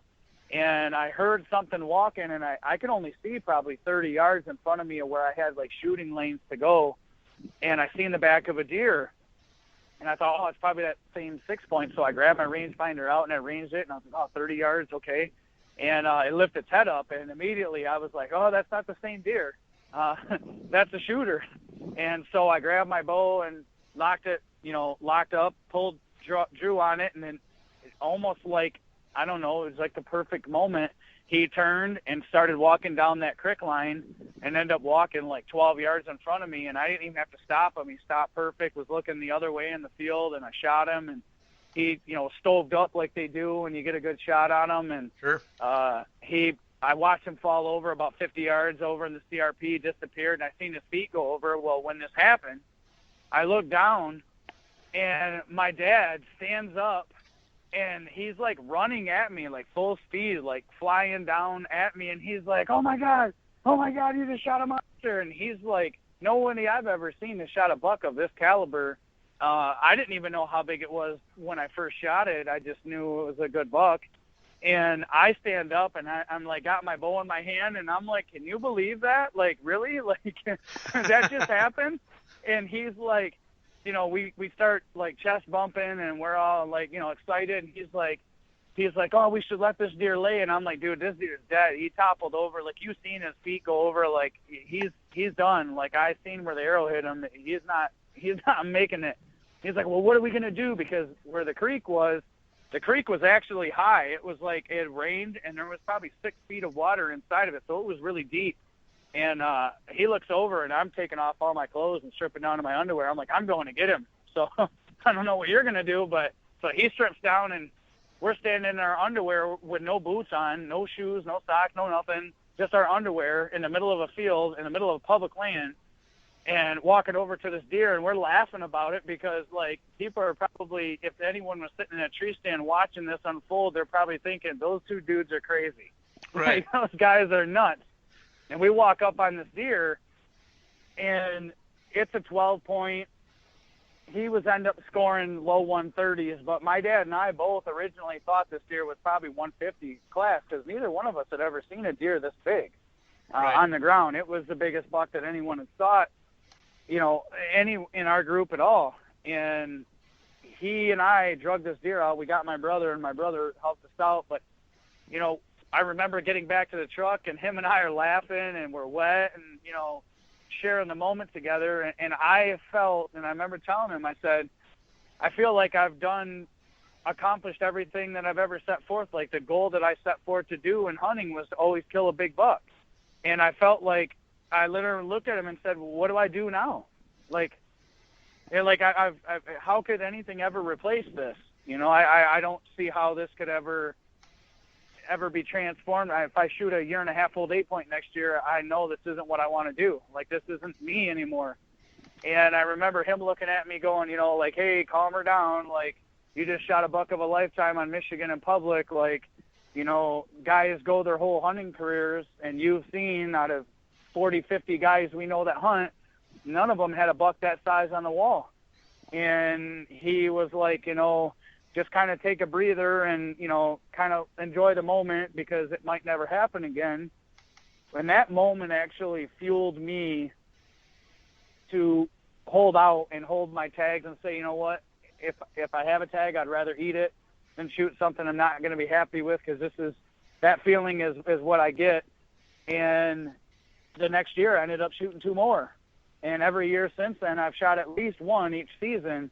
And my dad, he's since changed that view now, and now he's like, okay, maybe it is possible. Maybe it really is possible to do this, and it really opened his eyes as much as it did mine, and it brought into play that, guys always ask all the time, and I think one of the questions that the guys wanted, me to answer on the podcast was, are those animals really there in the public in Michigan?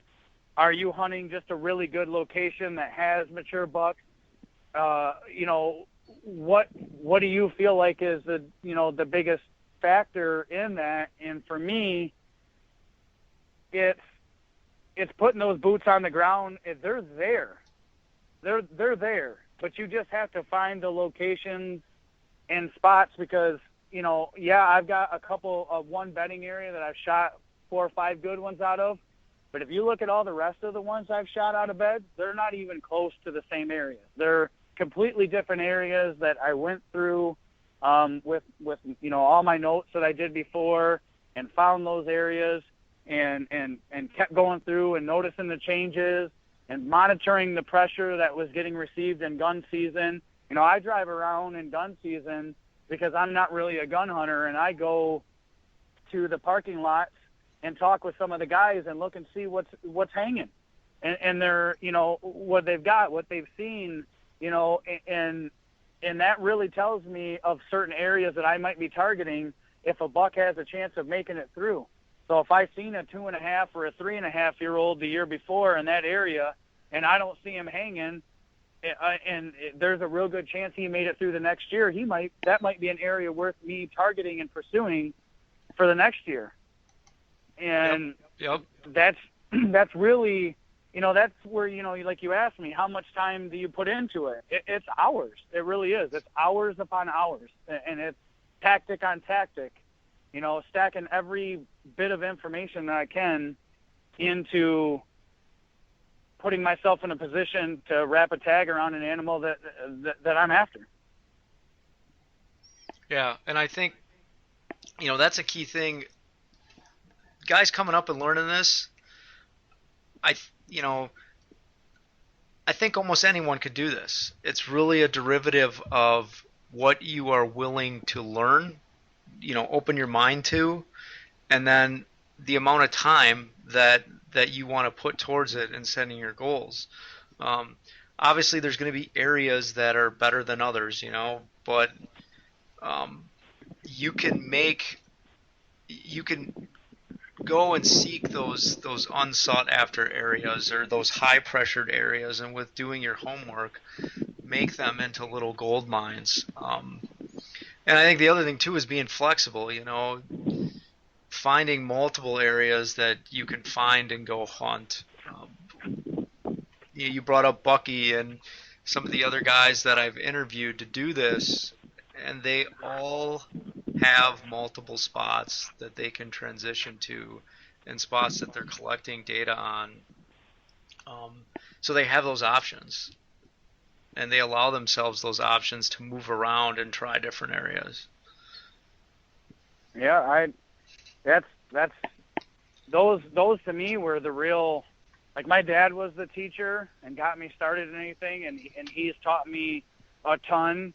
But guys like Bucky and Dan and Ridge, and Spizar, and some of those guys who have the success that you see, Joe R.E. is another one. I respect those guys a ton, because the wealth and knowledge that those guys bring and have taught me and really confirmed what I was also thinking in my mind, and with tactics that they use. Like you said, I really do believe the same way. Any hunter can do those tactics if he's willing to put the effort and the time and the perseverance in and dedicate that part of his season to doing what he wants to do. If a 2.5-year-old buck is the best buck your area has to offer and you're knocking those down consistently, I have just as much respect for you is the guy in Iowa who is killing a 5.5-year-old 170 every year. To me, if you're killing the best bucks in your area, year in, year out, you're doing everything you can. Now, if you want to pursue something better, you have to go to other places in more states, and that's something that I'm just starting to get into, is hunting, new states. I'll be in Wisconsin this year. I'll be in Ohio for the second year this year. Going to Missouri with a real good friend of mine, Bayshore Bucks on the Beast, and maybe going to Kentucky for a gun season, their opener weekend. I'm not sure yet, but like those, I'm after something. I want to get a boone. Sure. That's my goal is to get a boone and Crockett animal, in my lifetime, and have fun killing ones that aren't on the way, and enjoying it with people and making connections and new friends. And that's really what the Beast has brought to me, and it kind of renewed that passion and fire a little more inside of me, because there's a group of guys together that all love talking, doing, and sharing what they've learned over the years. You know, a guy like Stanley to me is priceless. I mean, he all the years he has and the knowledge and what he's willing to share and that perspective it comes from. Yep. It really has changed me as a hunter, and it's not that fallacy that most people in Michigan have gotten caught up on, is that if a buck walks by you, you got to shoot it because that's the only buck you're going to see, when that's really not true. Yeah, I agree. You know, it's setting your goals and putting in the work. One more thing that you had, another thing you had on your topics here is habitat for mature bucks. So, you know, you have sort of this formula that you look for in Michigan, but now as you start expanding maybe into these other areas, other states, what are your key things that you look for when you're starting to review these properties and these habitats? And how do you sort of determine this is a good property that I want to look at and locate, or instantly kind of look at an area and write it off as something that's doesn't have the potential? Well, first thing for me is when I go through, I look at the public access to these places. I'm looking for remote areas that are going to be harder to reach. I like to focus on swamps, marshes, thick areas. I'll be hunting some in the rut, so I've also been picking out overlooked funnels, what I figure, and even some that are just stand right out to you if they're in the right location. But I also have been going back and looking at, because it seems to be like in Michigan, we had a CWD scare this year. We had EHD breakout in 2012. You need to know those areas that were affected by that, you know, because you very well could be putting yourself in a position to be hunting an area that has low deer density. If you're looking to be successful, I mean, it's pretty tough. What Sure. kind of pressure that was received in the area, when the seasons are, gun season, how long are they? Do they have early seasons? Do they have youth seasons? But I'm looking for big parcels of public that have water, swamp, the really tough stuff to get to. If it has river access, we have a boat and a motor, so if we have to go in that way, we can. Just the hard to reach places. And a lot of my scouting, like when I went to Ohio last year, I didn't have the time to go down there and put boots on the ground, so I did a lot of my cyber scouting of the area, and then I went down there 2 days before to glass some areas at nighttime to see if I could overlook anything, because it's really a lot of mountains and hill country there. And it led to me, I passed a 120-inch 8-point the first night I was there. But had I not had that knowledge and not had used that, I would have been basically walking into an area blind with luck, instead of actually trying to take all the factors I could. And then, you know, because you can really look at a map and see 90% that's not even worth your time, just Sure. by looking at it and seeing that it's not carrying what you need terrain features wise. And you could see on the public access trails, those guys are going to be using those, and they're going to be going in and hunting the outside edges of things.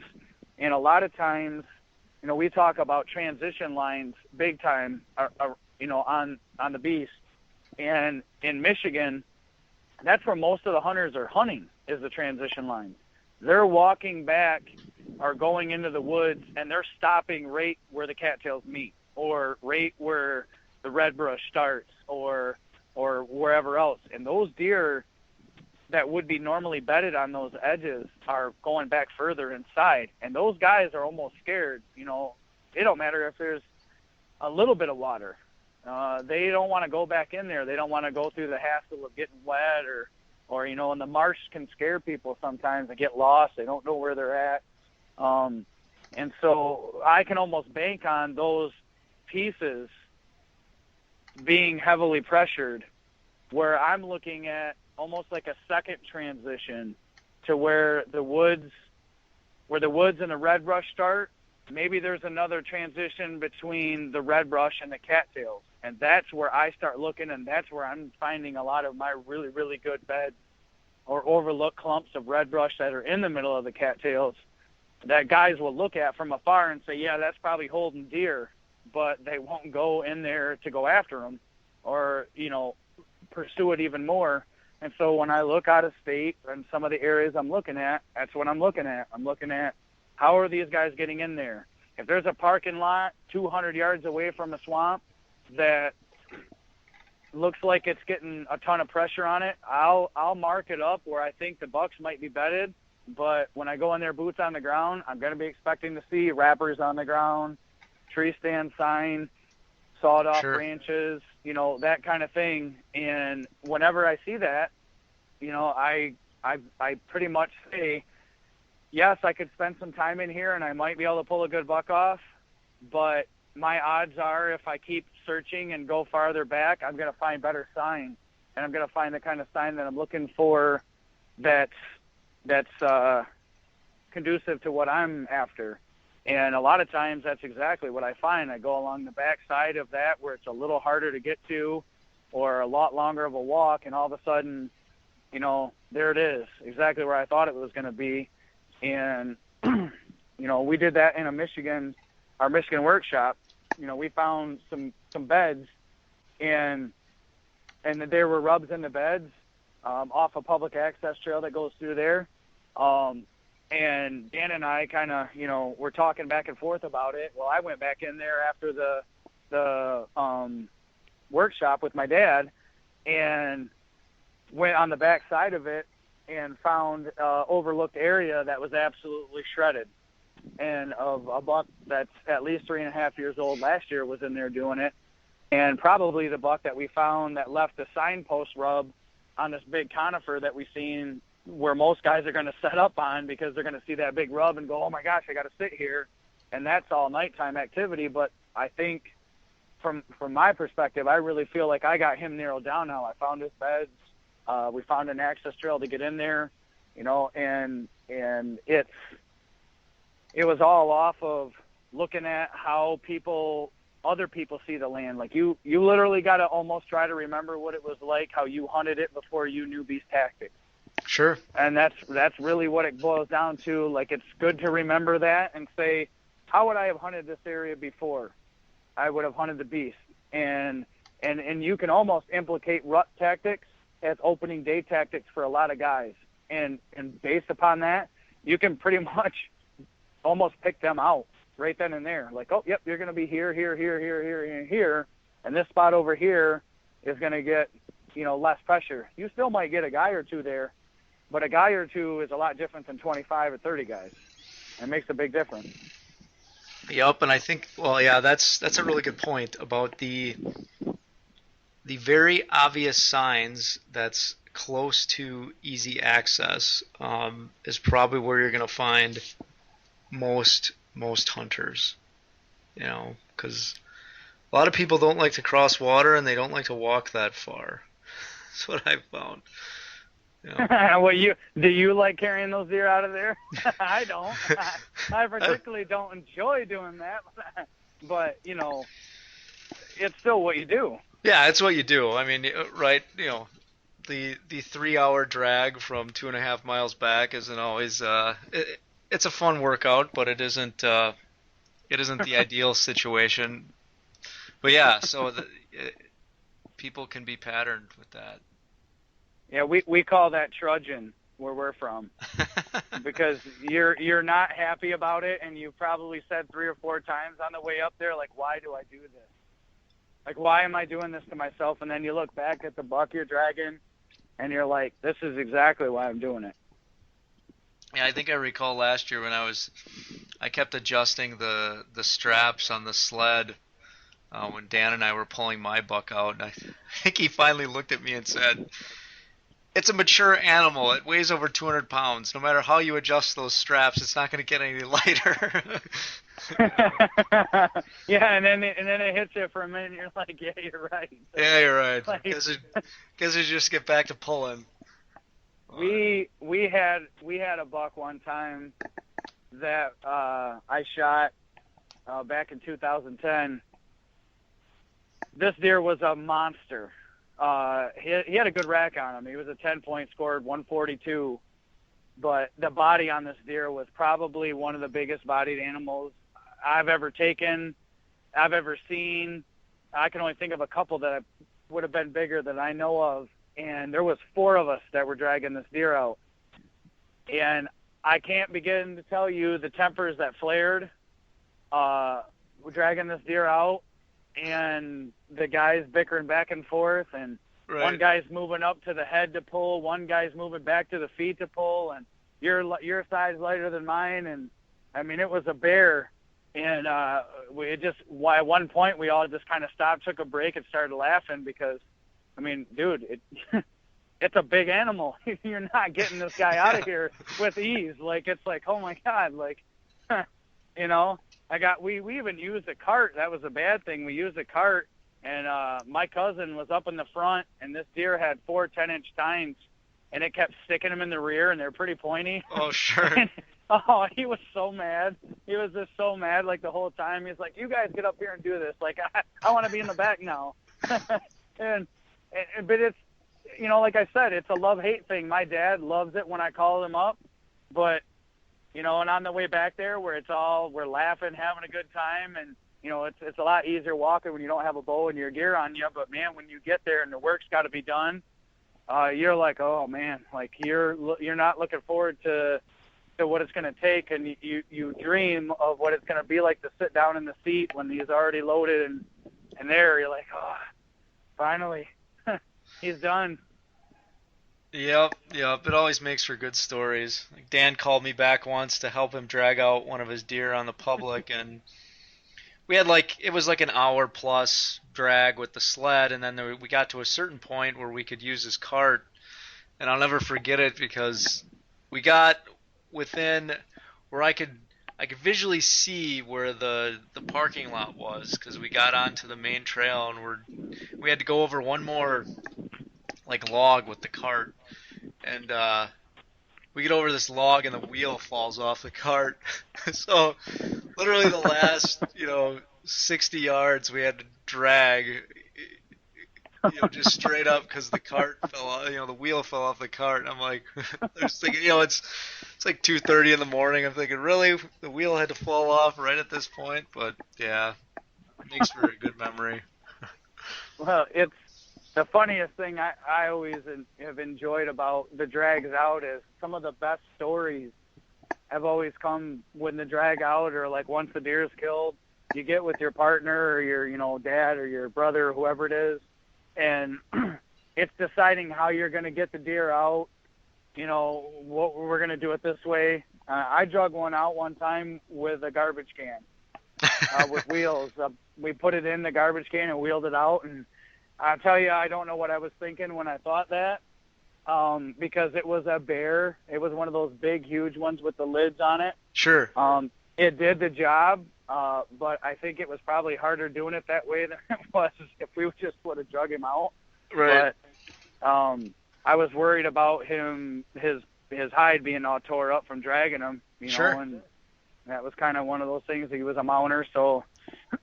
But yeah, I mean, I think one of the best things that I'm learning and letting myself enjoy now is I don't feel the pressure that I put on myself at the beginning of when I started trying to be a beast hunter or a mature buck hunter. And I'm enjoying the moment more than I am, the inches of the antler. Sure.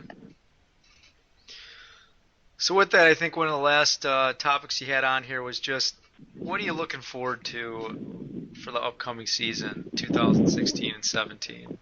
What are some of your goals or what you're focusing in on? Well, my number one goal of this season is to get my dad a mature buck. That is like I don't care if I tag one this year, to be honest with you. If my dad gets a mature buck, that will make my season. I'm getting into the videoing aspect of hunting, and so there's going to be a lot of hunts that I'll probably share with some of the Beast members in time, with my dad in the stand and me probably over his shoulder or maybe set up off in another tree. All my best bedding locations he's going to have first crack at. That's my number one goal this year is I just want to see him kill as many mature bucks as he can before he hangs it up and can't do it no more. I still say it all the time. My dad is probably the best hunter I know. He's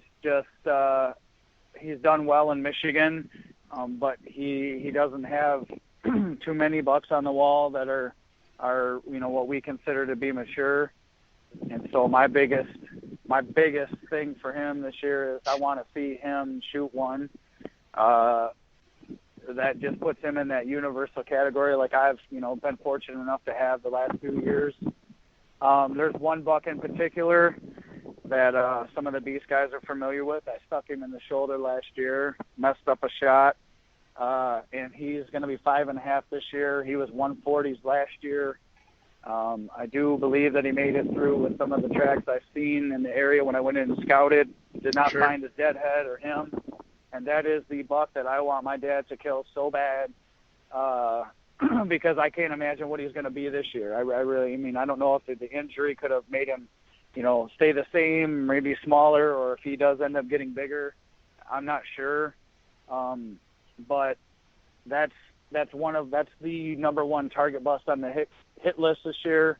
We do have 2 or 3 other ones that I seen last year that I passed up that were 3.5s that should blow into some pretty good ones. And my daughter, she's 13 years old. This year, youth season will be her first youth season. And so she wants to get any deer that she can, whether it's a doe or a buck. The only thing she told me is, I'm not shooting no button bucks, Dad. And I said, that's fine. Like, I'd appreciate you not doing that in the hunting area, but if you wanted to, you could. But she's there, and my son, he's going to take hunter safety this year too. I have some out-of-state hunts that I'm going to, and I think it kind of started off as more of a, if you think Wisconsin's so easy, come here and hunt it thing on the thread that we had on the Live from Stan. It turned into an offer from a really great guy in Bucky this year, and I'm going to go there and try my luck. I'm not making no promises, but I do. That is probably, from the family getting a deer this year, that's probably my number one goal, is if I can tag a buck in Wisconsin this year. And my out-of-state hunts to just gain the more knowledge for the upcoming season so that I can feel like I'm at where I'm at in my spot in Michigan, where every year I can go in there and have a good crack at something. Really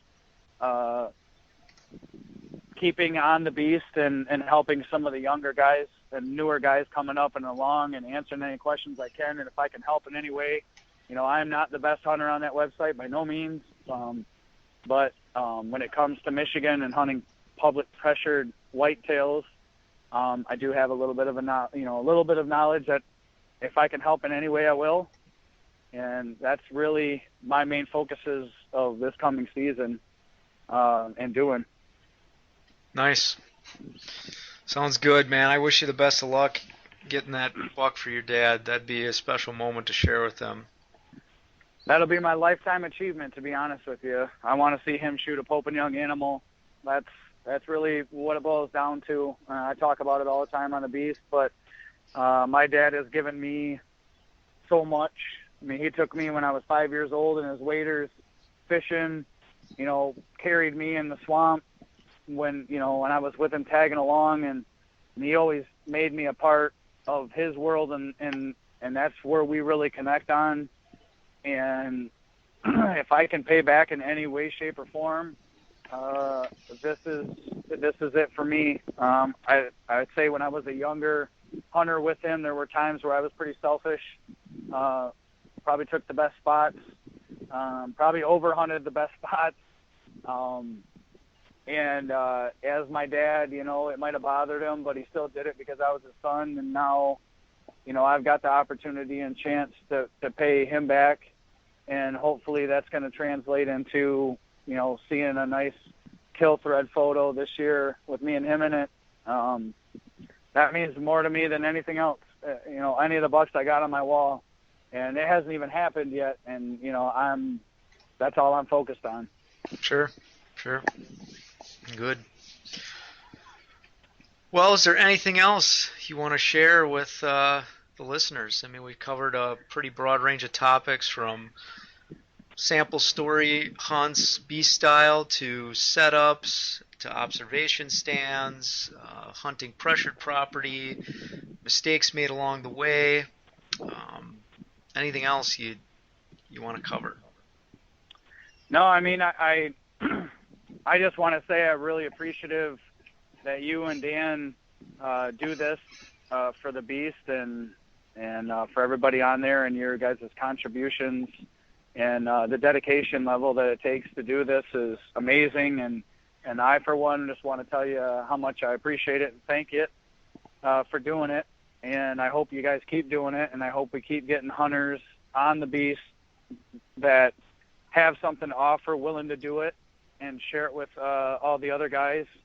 And Carol, Dan Jr., the moderators, Dewey and Stanley and Deerslayer, all those guys. A lot of people don't see what goes in the work behind the scenes and what it takes to keep this site going and these podcasts coming. And I just want to extend the most sincere gratitude and admiration I can from you, from me to you. So I appreciate it. Yeah, well, thank you. I appreciate those kind words. I mean, like many of us that help out with the site and stuff, it's kind of a labor of love. We all got our day jobs, but this is part of what our passion is, to talk about this stuff. And I know for me personally, like I say this on every single one of these, but I learn something new, and I get more insight every time I do one of these, and I get to meet some good people along the way. So it's been a pleasure for me doing it. So yeah, as with all the podcasts, we'll post this out on the site and out on Spreaker.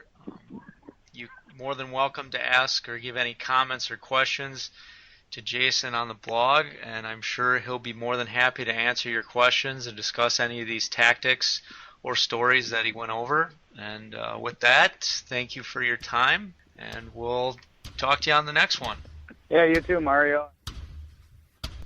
That concludes today's podcast episode. Please go to thehuntingbeast.com to post any discussions, questions, or comments regarding today's podcast episode.